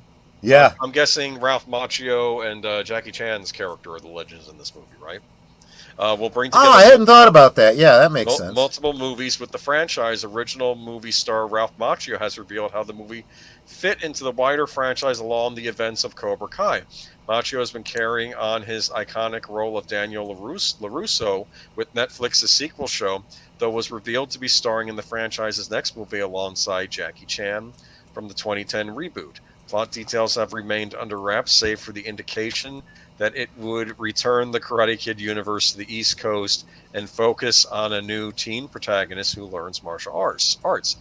After the filming of Karate Kid Legends concluded in June, Machio shared some much-needed insight into what fans can expect of the movie to attendees of the big Texas Comic-Con, with the legacy of Nerd being present to capture his response. That's interesting.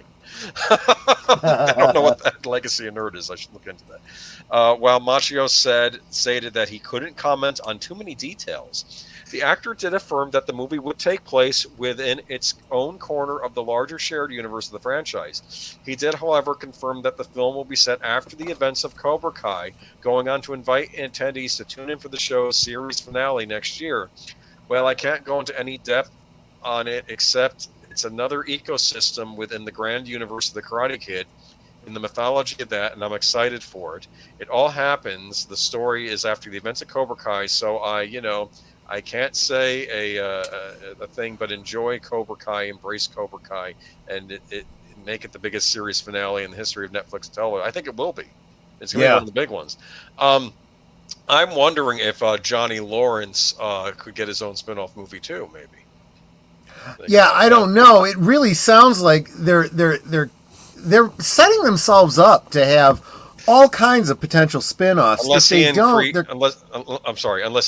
go over Reichenbach Falls at the end. I'm kidding. I got that reference. No, there's a lot of distinct possibilities, and it doesn't have to be the older characters too. A lot of these kids have been set up to have their own spin-offs, starting to go into the third generation, and I don't see anything wrong with that either. I don't know, but I'm glad this is coming off the stream and going back to the theaters. Yeah. And does the article say when they're planning for release? Yes. Hold on. April 2024. Postponed in Sony in an April 2024 reshuffle. Say this movie will be partially waiting release after Cobra Kai Season 6 aired.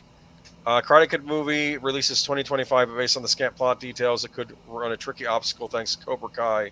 So there is no set date yet. They're probably waiting until after Cobra Kai. I say that because my hope is that this movie doesn't get released until early summer, so it can be a summer blockbuster. That'd be cool. Film. I saw the first Karate Kid movie and I liked it, but my God, it wasn't all that. If I make a list of great 80s, Karate Kid wouldn't be on it. Not that it was bad, just wasn't all that. For shame. Taken on its own, he's right. I think this was another example where the second movie kind of elevates the first movie. Yeah. When taken together, and there's also something to be said for the time that it came from. The soundtrack.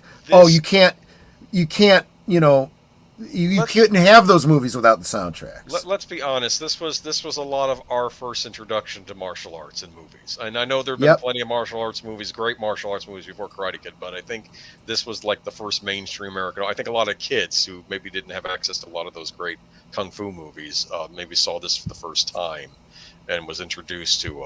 It kind of came on this whole. Not to mention the whole teen romance thing. Was the shoe? Come on. Yeah, right? Exactly. I enjoy this series as a great piece of 80s nostalgia. I think Cobra Kai has done a wonderful job revisiting these characters, especially what they've done with Johnny Lawrence, basically making him a man out of time, where his whole persona is stuck in the 80s. Right. And refuses to leave. Which, let's face it, is kind of the whole audience coming to this. Yes. Right? So it's a lot of fun. And I've really enjoyed Cobra Kai. They made something special with that series, which I didn't think they'd be able to do, but they did. So it's a great job there. And I still haven't seen that Jackie Chan Karate Kid movie. I should probably do a rewatch of that before this movie comes out. But I've always liked Jackie Chan movies. Trust me, there will be a Monday night watch party for it, no doubt about it. Before the SeaGeek Flag. I was not, and I should have been. I've made up for it in recent years. I did buy every Dragon Dynasty release that came out on DVD. I have a bunch of Shaw Brothers movies. So I am working my way to becoming Kung Fu literate. But yeah, I see what you're saying there. Well, sure, they were watching the Kung Fu Theater, but that was really only after they saw The Last Dragon. There's another one. Yeah. Yep. It was the movies. It was always the movies. But yeah, and Pat Morita. Come on, everybody loves Pat Morita. I love Pat Morita. Yeah. But here we are. Moving on, though. Not moving on. Looking forward to this. Looking forward to this next Karate Kid series. They could make this probably into a new trilogy, maybe. Right? Yeah, possibly. We'll see. This Troy submitted this article, by the way. This had nothing. Did I? No, you didn't. I did. I'm just messing. I can't remember. This is an example where, like, I look back on the 80s, and a lot of people, especially the kids who, frankly, you didn't grow up in the 80s, and you get all nostalgic for the 80s. You didn't live during it. And you weren't around. You get to pick all the good stuff and leave all the crap. Well, there was a lot of crap. And maybe I'm being mean to this. Maybe a lot of girls in the 80s loved Rainbow Brite, and I was not the target demographic. But if you're a fan of Rainbow Brite, it's coming back. Rainbow Brite is I think even the girls, they would have had to have been a pretty young demographic. This was like it was saccharine. popular. It felt to me like this was saccharine to the point of no return. Yep. Like Care Bears were bad enough, and this Rainbow Brite was like hold my beer. And I remember this British show called Count Duckula. I don't know if you ever saw that. Oh yeah, Vampire Duck. Yeah. There was a terrifying episode where I think Duckula goes to this alien planet where everything is super cute and super nice, and in some respects it was the scariest episode of this cartoon because he couldn't beat, and they were nicifying everything, and you saw how horrible that was. The other analogy I might go with is the Doctor Who episode, The Happiness Patrol, from the Sylvester McCoy era, where they end up on that Earth colony gone horribly wrong, where you have to be happy all the time. Yes. Like if you played, there was a blues musician who was outlawed. Blues was outlawed on this planet. You weren't ever allowed to feel bad, and even when someone dies, you make a joke about it, and it was really a sinister episode. Yes, I do remember that, and I encourage more people to watch that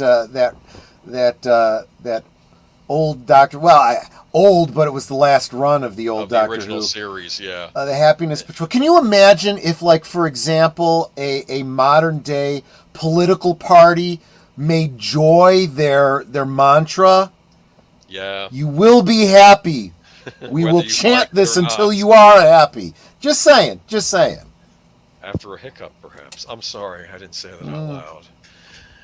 The theatrical movie is in the works from Fast and the Furious and Sonic the Hedgehog producers Neil H. Moritz and Toby Asher. Hey, you know can that check your Sonic boy the card Hedgehog in at the door, guys. No, seriously.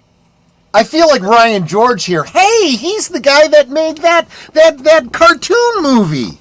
People like that. Oh my goodness. Well, Cake Entertainment is developing a series with contemporary appeal. What does that mean?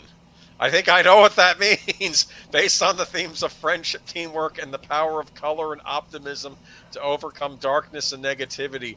Oh my! I mean, that word, really is Rainbow what the Brite, series was about. I mean, especially seeing how certain events may unfold in the perfect week. This would be a perfect poster child for this era, where you have to be happy when everything is awful.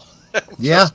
Per the series logline, Rainbow Brite, a friend, hero, role model, and creative inspiration who brings all the colors of the rainbow to the universe and is transported to a dark, gloomy place with a mission to bring color, light, and happiness to the world.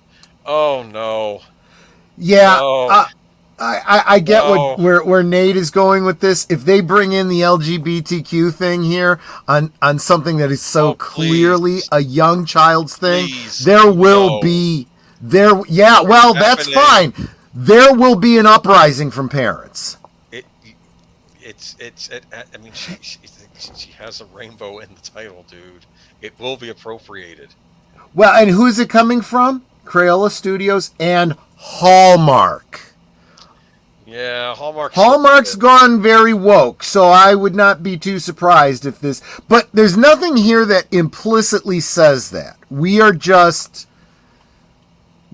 projecting and presuming. So, in this milestone year for Rainbow Brite, we're thrilled to work with Crayola Cake, an original film on this vivid reimagining of the beloved brand, said Supreme Weevil, EVP and Chief Culture and Strategy Officer at Hallmark.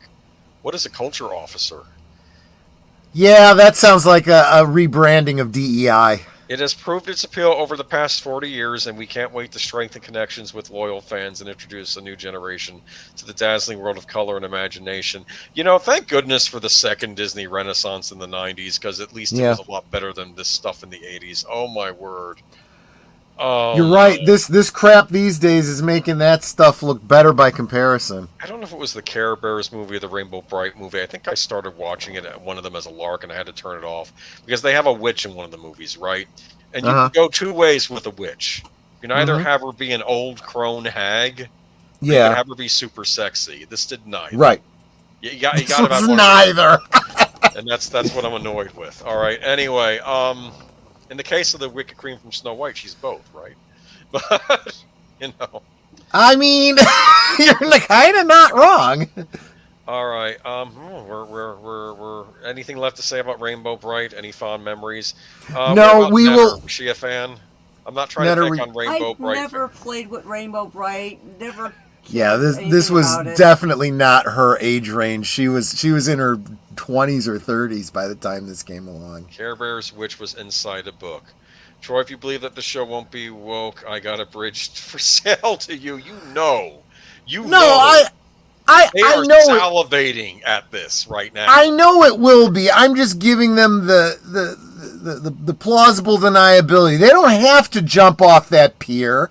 Is it going to be like Pleasantville, where the black and white world is bad? You got to add color as euphemisms for other things. That sort of. I mean, in a way, if you consider what we've been saying about movies for the past 10 years, it's kind of true. Everything has gotten so dark, I can't even see what the hell's going on the screen anymore. It's funny how all the stuff I loved as a kid was brought back and ruined, and now the stuff I hate as a kid is going to be brought back and, well, ruined too. And ruined too. I don't know. Care Bears, which was inside a book. Okay, well, maybe she was. I don't know. Yeah, I had this, but yours was better, so I picked yours.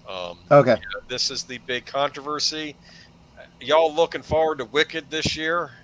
Not anymore. Well, guys, consider yourself geeks and you don't like Wicked. I don't know. I always figured this was a theater kid thing. Yeah, it definitely was. I know nothing about Wicked. I never saw the musical. Were there any famous songs that came from this that I should know? Nothing that you would consider like a release. Like Chess had One Night in Bangkok and stuff like that. Yeah. But there was nothing like that. But in the theater community, yeah, there are some great songs that came out of here. Defying Gravity, Popular. Yeah, exactly. We love that music. Now, my first instinct when I heard they were making a movie out of this was, yeah, this is probably going to be just like that Cats musical or even the Les Miserables musical. The films, they cast people that can't sing, directors that don't understand musicals, and they end up ruining what should be good musicals. But there was nothing up until this point that had me concerned about Wicked. They were just gonna, well, here we go. Let's go. Here we go. And by the way, I want to welcome the Clue channel. He's saying hi. Glad you're here, my friend. Yeah. Yes, if you get a chance to see the original play, go do it. Netter and I did go to see it with some friends. It was great. If you're going into it as too much of an Oz purist, whether that's the books or the Judy Garland film, you're gonna go, yeah, I don't know. But if you put that aside, it's a great little musical. Loved it. Okay. Wicked star Cynthia Erivo has called out a fan-made movie poster for the highly anticipated movie musical from Universal Pictures as quote-unquote deeply hurtful. The altered version of the official Universal poster hides Erivo's eyes and much of her face that get closer to the original animated Broadway poster where her character's eyes were obscured by wide rimmed hat. Yeah, everyone knows this poster, even if you've not seen the musical. This is a famous Broadway poster. And, the original poster is an illustration. I'm a real-life human being who's chose to look right down the barrel of the camera to you, the viewer, because without words, we communicate with our eyes. Avira, who plays Elphaba, am I getting her name right? in no Wicked idea. stated. Oh, Elphaba, the character. Elphaba. Yeah. Okay, Elphaba in Wicked stated on her Instagram story and X pages. The Grammy winner and Oscar-nominated actress portrays Elphaba, who becomes the Wicked Witch of the West in the upcoming movie musical with co-star Ariana Grande, the Grammy-winning and SAG Award-nominated actress, plays Glinda, who becomes the Good Witch. Our poster is an homage, as Liam Neeson would say, not an imitation. To edit my face and hide my eyes is to erase me, and that is just deeply hurtful. Revo said on her social media page. She left no doubt that she was deeply offended by the faked movie poster. This is the wildest, most offensive thing I have seen. Equality to that awful AI of us fighting, which I don't know. I think that was done more for humor, but I didn't see the full details on that, so maybe it was offensive. I don't know. Equal to people post the question, is yours something green? That's offensive. People shouldn't be doing that. None of this is funny. None of this is cute. It degrades me. It degrades us, Arrivo argued. She and Grandi, top line, John M. Chu's adaptation of the Tony-winning musical Wicked, hitting theaters November 22nd. Universal Pictures directed Hollywood Reporter to Arrivo's Instagram story post when asked for comment. So Universal is endorsing this post. Is that right? It sounds like it to me. I mean, it's a great way to shoot yourself in the foot. This is look, this is the thing. Now, and it's actually gotten kind of hard. Oh, this is another thing. I do want to drop a link to the actual, I don't know, I think it was TikTok. The guy that did this, not only, did he release this on Twitter so people could see it, but he went through how he photoshopped it and what he did. And there's a lot more than just putting shadow over her eyes. He changed the color of her lips. He upturned it so that it's a smile like in the picture, right? He moved Ariana, whatever the White Witch's name is, moved her hand, which she had nothing to say about that, right? That it's covering more of her face too. Is also being blocked. Both characters in the original posters, you don't see their whole face. It's not one or the other. This wasn't being done out of malice. This was being done because he's probably a Wicked fan and wanted to see what these actors would look like if they were imitating the original poster. That's all it was. And like I said, there's a whole lot more that goes into it. He added some hair. He darkened, the foreground and everything. If we were to take this and make it look more like the Broadway poster, that's all it was. I mean, and I'm looking at this going, well, I could have seen too him like bringing her Ariana Grande's hair down over her ear. But if you do that, then it, is he going to like paint in a whole white gown for her and a hat? That's probably going a bit far. It's more work than I would have been willing to put into it. That's all it was. I don't even think he was even necessarily saying, "Oh, this is better than the poster." I think he was just saying, "Oh, look, what if we had done? What if it? So would it look like they use these, stars on the." But the funny thing is the reaction that it's getting online. She's being torn up by this because nobody has had any grief with, the fact that they cast, for example, a black woman in this role. She's playing a green character. Well, anyone can play this character, because it's anybody. And that, yes, no one said anything. Unless you want to get bent out of shape that they didn't get an actual green woman to play this role. Yes, that's cultural appropriation against green people. No one was saying anything about the casting choices. Maybe more about Ariana Grande, maybe, but I mean, no one's attacking the casting of the Wicked Witch in the West. And yeah, I don't know Ariana Grande that well, but I just can't hear her singing Popular. I mean, that's gonna. I don't think so. She is a singer, right? Maybe she can pull it up. Plus, she is a singer, but she's been in plays. Very different style of singer. This is not Broadway type. I know. Singing that she normally does. Clue makes a great point. He says his theory is that woke cinema doesn't care about profit. They make these movies so that they can have the opportunity to call us all istophobes. But this is a very expensive production for Universal. They are banking a lot on this movie. Well, it has to do well. And this is very late in the game there are a lot of people who have already bought advance tickets. So this may already have enough momentum that they're going to be okay. But damn. This is hurting This the is momentum. just... It's interesting Universal, though, endorsed this, though. I think I missed that on my first reading this article. And it is pissing off a lot of Wicked fans, and there's a lot of people, from the Tolkien community and Star Wars and everything going, welcome to our life. Yeah, that's the thing. This is all we've been Try saying. not to love anything too much, because these cultural vandals will come along and destroy it. That is their goal. So again, And if you go and spend money on this crap, you are part of the problem. this movie will die a lonely death next to Joker 2, possibly. I mean, I hope so. I really effing hope so at this point. Now, you go online, it's a little bit harder to find this fan edit of the picture than it is the regular poster. But now you look at that poster and you look into her eyes and you go, you're an opinionated bitch, and you're looking down your nose at me. I don't want to see your damn movie.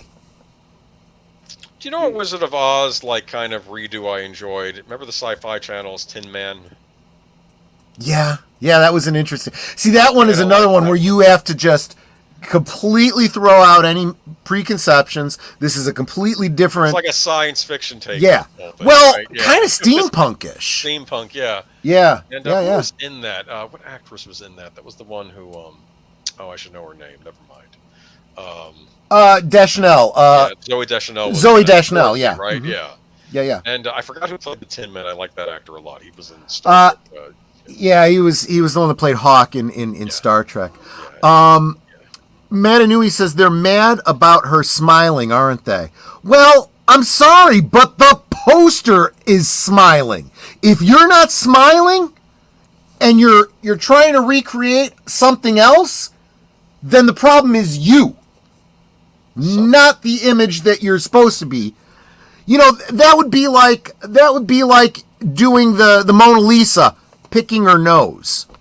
It's like, I'm sorry, the Mona Lisa wasn't picking her nose. If she was, then yeah, by all means do that thing. I had a theory running around too, and this may be a false theory because maybe this was the original poster. But what if this poster that the guy re-edited was their original idea for the poster, and this actor complained about that and made him change it to something where you can see. I'm not saying that's what happened, but Yeah. it's just weird because think about it. This would get fans of the play, I think, more jazzed up to see this movie, seeing this recreation of the original artwork just done with the actors from this movie. So I don't know. Do you know when Wicked releases? November, Thanksgiving holiday weekend, I think. Yeah. So maybe I'm going to try to work a Wizard of Oz Monday night at the movies watch party. There you go. I probably won't, though, Clue. I probably won't be following it up with Return to Oz. Boo! There is an animated sequel to the Wizard of Oz. It wasn't Return to Oz. It was something else. I'm forgetting.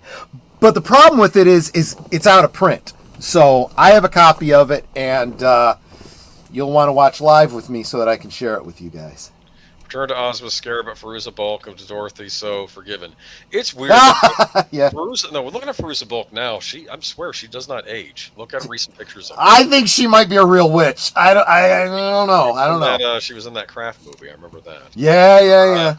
You know what's so stupid about this? This movie is in two parts. They may have their pre-order sales for the first one, but not the second. Good point. Another thing where they're splitting it up into two parts. I'm just not. Well, but this falls under what you were talking about earlier. If it runs too long, what do you want them to do? This is a Broadway musical, which would have an intermission in the middle. I guess that's the way to do it. I don't get it. So if they're doing the first part right up to the showstopper, and then they break that movie, and then the next one takes place after the intermission, I could see that. But that's the Wicked news. I know a lot of y'all were looking forward to this one in the chat. I'm not anymore. I won't give them my money. I won't. I'm just tired of this. I am tired of supporting companies that hate me. And someone that supports people like this, I will not. There was no ill intent with this Photoshop poster. This was just someone doing an experiment. Someone looking for points. I get your for anger over the comment points. about is this part of your anatomy green? That was rude, and you go ahead and shout that down. I'm not saying anything, or maybe ignore it too and just rise above. Although I'm sure there's an adult parody out there that we could find out. Oh boy! Well, on that note, oh, we still got 10 minutes left. Yeah, we did pretty good. Well, that's because we had 3 different articles related to frickin' boba, but they were all repeating themselves, and there was no reason to go into each one. I felt the CBC one covered enough ground. The TMZ one has talks about Simalu telling everybody to calm down, because I guess if these people actually do get murdered, people might blame him. But, I mean, it's just part of my franchise, but F this movie. Well, I'm feeling that way about what's coming out this holiday season. We have Wicked, which I will not be seeing. Right. The Paddington sequel might be fun if you want to see a family movie. I didn't see the first one, but yeah, it sounds like I've enjoyed both the first 2 Paddington movies. This one has Antonio Banderas in it. It's Paddington in Peru in this one, so it has that British. Sense. It has that British wit in it. It's a good family picture. I think you might get a kick out of the Paddington movies. Cool. They're fun. They're not really Hollywood movies. They're really British productions, but they get distributed over here as. Of course. And I'm trying to think what else is coming. I'd like to see the Paddington film done by Hammer Studios. Oh please, no! We'll have the Pooh people do it. The Paddington versus Pooh. Right. Oh no! I like marmalade, but it has to be made with blood marmalade. Okay, just stop it. Gosh. Stop it. I couldn't get through that Pooh movie. It was like 5 minutes, and I'm like, no, I'm not doing this. That's funny. That is so funny. What did I want to make a point about? We have Nosferatu coming out. Yes. Nosferatu. Oh, speaking of which, best Christmas pageant ever. I don't know what that is, but I'll look into it. Wait, is that the name of the movie? I guess so. I don't know. Maybe it'll be good. That might be worth checking out. Go ahead. I'm going to. I gotta find another link for you guys because I gotta find that. Why? Because speaking of Nosferatu. Oh, yes, I know. Because certain certain people that you've talked to before, like have done a remaster of Here it, it is. right? Here it is. Yes, Midnight. So it's a new channel. This was the problem. I couldn't remember the name of the new channel. Midnight's Edge Retrospectives and Classics. They have done a 4K. I kid you not, 4K remaster of Nosferatu.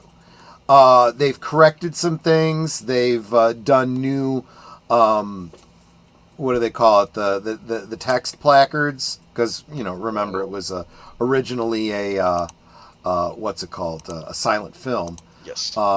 Here is a link. Make sure you check it out. All new soundtrack, done by Tom Connors. Honestly, I can't get that main tune out of my head. Nosferatu. Nosferatu. I want to watch this now. And they also have a complete retrospective of the movie that goes into the history of the making of it, the lawsuit that almost made it lost media. There's a lot of good stuff there.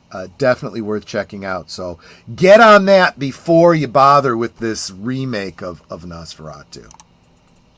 Oh, here we go. Geek Flag with Nate Knows. Here's a spooky question. You're going to be turned in one of these things. Which one do you choose? Ghost, vampire, or werewolf? That's a silly question. Vampire. Vampires get the ladies, and they can still play video games. That's a way to go. I mean, I guess werewolf is okay because it's only during a full moon you're messed up too, right? Werewolf might be interesting, but werewolves are always tortured. They're always upset. You ever notice this? This entirely depends on what kind. One. There's different rules in different films and different media for vampires, werewolves, and ghosts. So it depends on a whole lot of things. I mean, like ghosts, are you bound to one place or can you go anywhere like Casper, right? I mean, then it's like, could I do all the things I could do as the Invisible Man? Just saying, you know. Please. See, I could still be on YouTube if I was a vampire. Just get up early in the morning. The evening would be my night at that point, right? It would be my morning. Then have the rest of the day that's ahead of true. me. Have the rest of the day That's ahead true. of me. I don't know. Well, you man. could you could do the same thing if you were a werewolf, except there'd be like 3 nights a month that you couldn't stream. So I guess shaving would be a pain in the ass though, because you can't see yourself in the mirror. But I don't know. Maybe you can use like a digital camera. Maybe that works. I bet Electric that's razor. what they do. Yeah. Yeah, it's Never true. wanted Electric to razor. You don't see even this need to see. anyways. Okay, you can always choose a version of them you want to. Any version of any of them you want to. Yeah, see, dude, vampire, man, come on. I mean, there are worse things. Live forever, never grow old, never die. Yeah. I mean, I don't sleep know. all day, party all night. Of course, I don't know. Does that mean I'm damned to some place for all eternity? If I'm a ghost, maybe I got a shot. Well, see, that's the other thing. If it's like Buffy the Vampire Slayer, you literally lose your soul. Whereas a ghost is literally a soul without a body. I guess it's weird. And then werewolf would be interesting. I'll say this: if you could learn how to keep it in check, it might be interesting, because you would have to just lock yourself up every full moon, right? And then it'd be normal the rest of the time. So you might be able to live with that too.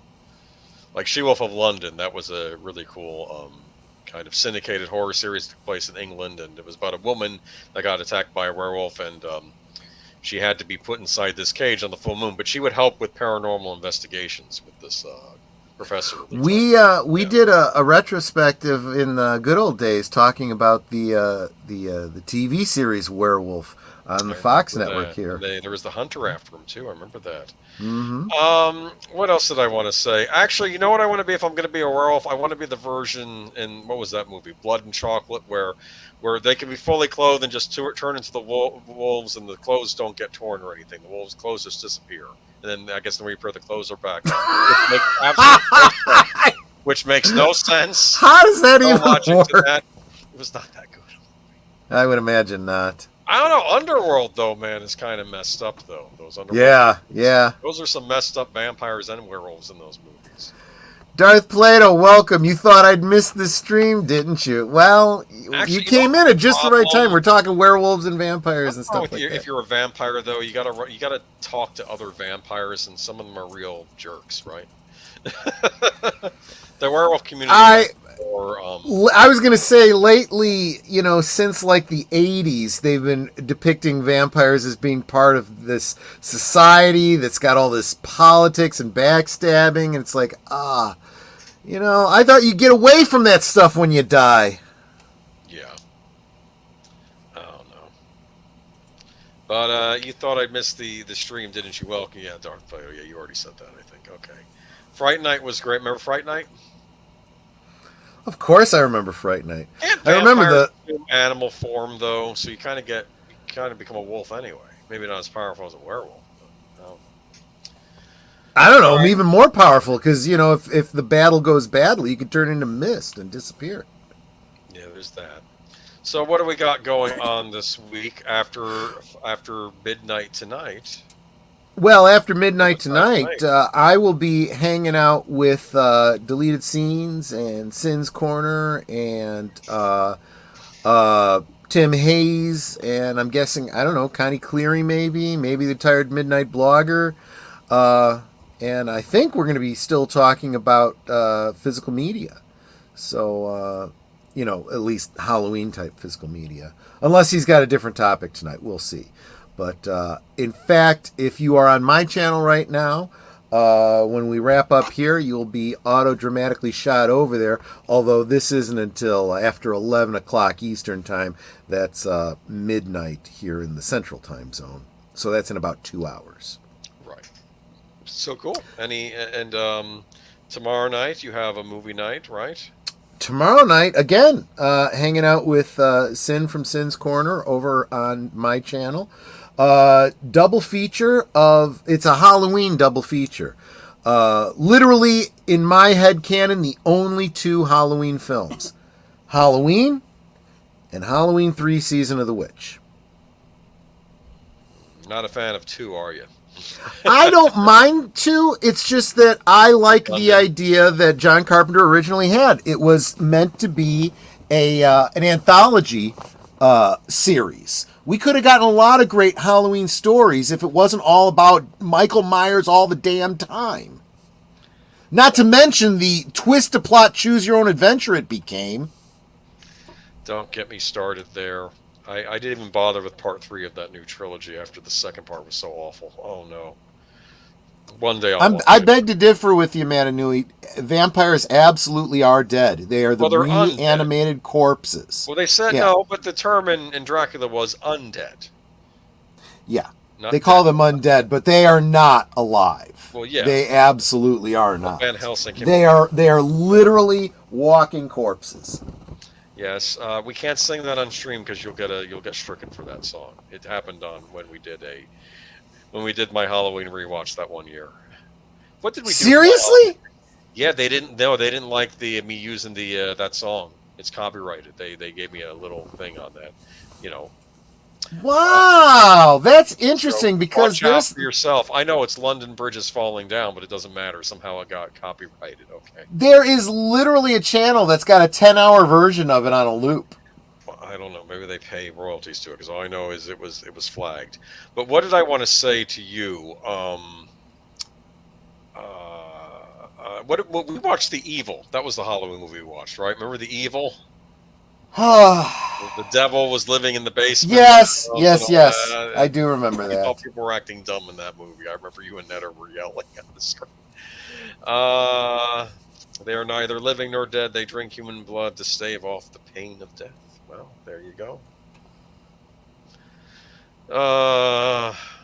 What was I going to say, though? But going forward, and that brings us to Tuesday night, which is the penultimate episode of Twin Peaks: The Return on Sparkwood 21. Yep. So, speaking of, twist to plot, choose your own adventure, alternate endings with Twin Peaks: The Return, this is the, if you were playing a video game and you get to the end and you got two choices, you got the good ending and the bad ending. You're going to get one of those this week, and you'll get the other one next week. I don't want it to end. Probably wishes David Lynch would just, granted, I don't know what he can do right now anyway, but I was thinking, you can't do Twin Peaks. Can at least do a different series with kind of something in the same weirdness? I'd like to see something else in the same. Well, he's got a lot of stuff out there that you don't even realize, and we're going to probably be exploring a lot of that as we go. Other Side at Midnight, 12:05. That's tonight. Yeah. So that'll be Tuesday night. Nothing going on Wednesday, but Thursday on Netter's Network's Thursday Things. Yeah, we're going to have a returning very, very special guest, Tom Conkle, who's going to come, and we are going to be giving away a signed copy of his Blu-ray of Trouble Is My Business, and he's going to give us an update on his forthcoming film Island in the Stars. Right. So that's something to look that's forward to. That's a cool campaign he was running there. 9 Central, 10 Eastern over on Netter's Network, Thursday night. Oh, and looks like there'll be another Mystery Movie Night podcast on Tuesday at 7 p.m., so you can catch it on Deleted Scenes Network. I believe Sins Corner will be on that as well. They won't know what it is until Monday, so they'll find out. Mystery movie, man. It's Joker, Folie, Deux, fooled you. It probably won't be that. I'm just kidding, because they're trying to get people to watch that thing. Okay. Then Friday night, we will be on Last Call. Correct. Yes. And I had originally stated that, to fill in the blanks, we could have done the In Search of episode of the Amityville Horror, which I did watch on my own last night, man. I think we've done the Amityville Horror to death. No, we've talked about it. No, I think we need to revisit it for Good Old Days again next week, even though we've already done it on a Good Old Days. I think that's your show. You can do that if you want. We're not going to talk about it again. Fine. But I liked your other ideas. So last year Yeah. After Life Day, we did the Donnie and Marie Christmas episode. No, the Donnie Marie Star Wars episode. Star Yeah. Wars special. Right. Yes. Which I said, was you had to kind of understand what TV was like back then to get the whole variety show idea behind the Star Wars Holiday Special. I introduced you guys to the Donnie and Marie Star Wars episode, and of course I did feel like I had to explain some of the references because there were a lot of pop cultural references you only understood if you were, a child of the 70s, but. So we thought that this year what we would do for because we're still in the Halloween season, we're gonna do the Paul Lynde Halloween special with Kiss Yep. and the return of Margaret Hamilton as the Wicked Witch of the West. There you go, Wizard of And Oz. Draw a call back. yeah, exactly, and Witchy Poo from Saturday morning cartoons. So it'll be a good one. Witch Hazel also one of them too? I could be wrong. No, Witch Hazel was a character from the Warner Brothers cartoons. Oh, I'm thinking of somebody else. Okay. Yeah. That's right. Witchy Poo. All right. But it'll be good stuff there, man. Vintage 1970s Halloween variety show special. Yes. Yep. But and then Saturday, what's your big movie? It's going to be on Netter's. Saturday is on Netter's Retro Cinema Presents. It'll be Elvira, Mistress of the Dark. That's a good one for Halloween. Yeah, that's what we figured. And we're in the E's, so it kind of fits. So there you go. Then we're going to get to... you could have done Easy Rider as your Halloween movie.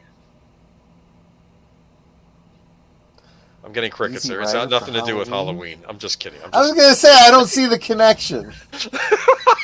I don't know why I said that. Anyway, Okay. and then you could do, and then let's see. Going on to Sunday, we'll have all sorts of things going on Deleted Scenes channel, like Western Cinema Presents with Outlaw Bill, and of course Unscripted before the stream, and then it will bring us back to Geeky Geezers, where maybe I'll torture us with either the Amityville Horror, or maybe I'll find some other famous ghost story that we never talked about. Maybe what was sensationalized back in the 70s besides the Amityville Horror? I don't know. Maybe just talk Amityville Horror again. We'll see. You think that horse has been beaten to death between you and I, huh? I think so. The horror is real. Darth Plato is saying, how about Charlie Brown Halloween, the Great Pumpkin? We've done that every year on Netter's channel. Maybe if there's enough interest after we've done Paul Lynde, I do have to give Aged Boomer a hard out at the 2-hour mark because he's got to work the next day. But if you guys want, after we do Paul Lynde, which is only an hour long, I'd be happy to do the Great Pumpkin. Sure. And then that's it. And hope y'all have a great week. Oh, Action Theater, Something Wicked This Way Comes. I guess that's an action movie. There's a lot of twirling carousels in it, right? Is that with Warwick Davis? Something Wicked This Way Comes? Oh, that's funny. That's funny. Don't give Disney ideas. Oh yeah, right. Good point. Here's an idea, Disney. Make something people want to watch, but I don't know. I think after what happened with Wicked, that series, I don't think Warwick Davis is too fired up about working with Disney again. I wouldn't be. I feel bad that was the Willow follow-up we got. They could have made it fun. Yeah. But it's not about having fun. It's about it's not about, wait a minute, it's not about the money, it's about sending a message. That was the Joker in Dark Knight. Remember when he said that? I don't know why people don't use that quote more. We're talking about this stuff. It's not about the money. Yeah. It's about sending a message, which is all this these days. I'm gonna have to turn that into a meme and pull it into StreamYard so I can use that. Films with Friends, The Crawling Eye, aka the Trollenberg Terror, Friday at 8 p.m. Okay. There you go. Well, there's an idea. All right, man. Y'all have a good rest of your week. We'll catch you next time. Take it. Bye-bye. Bye-bye. No outro.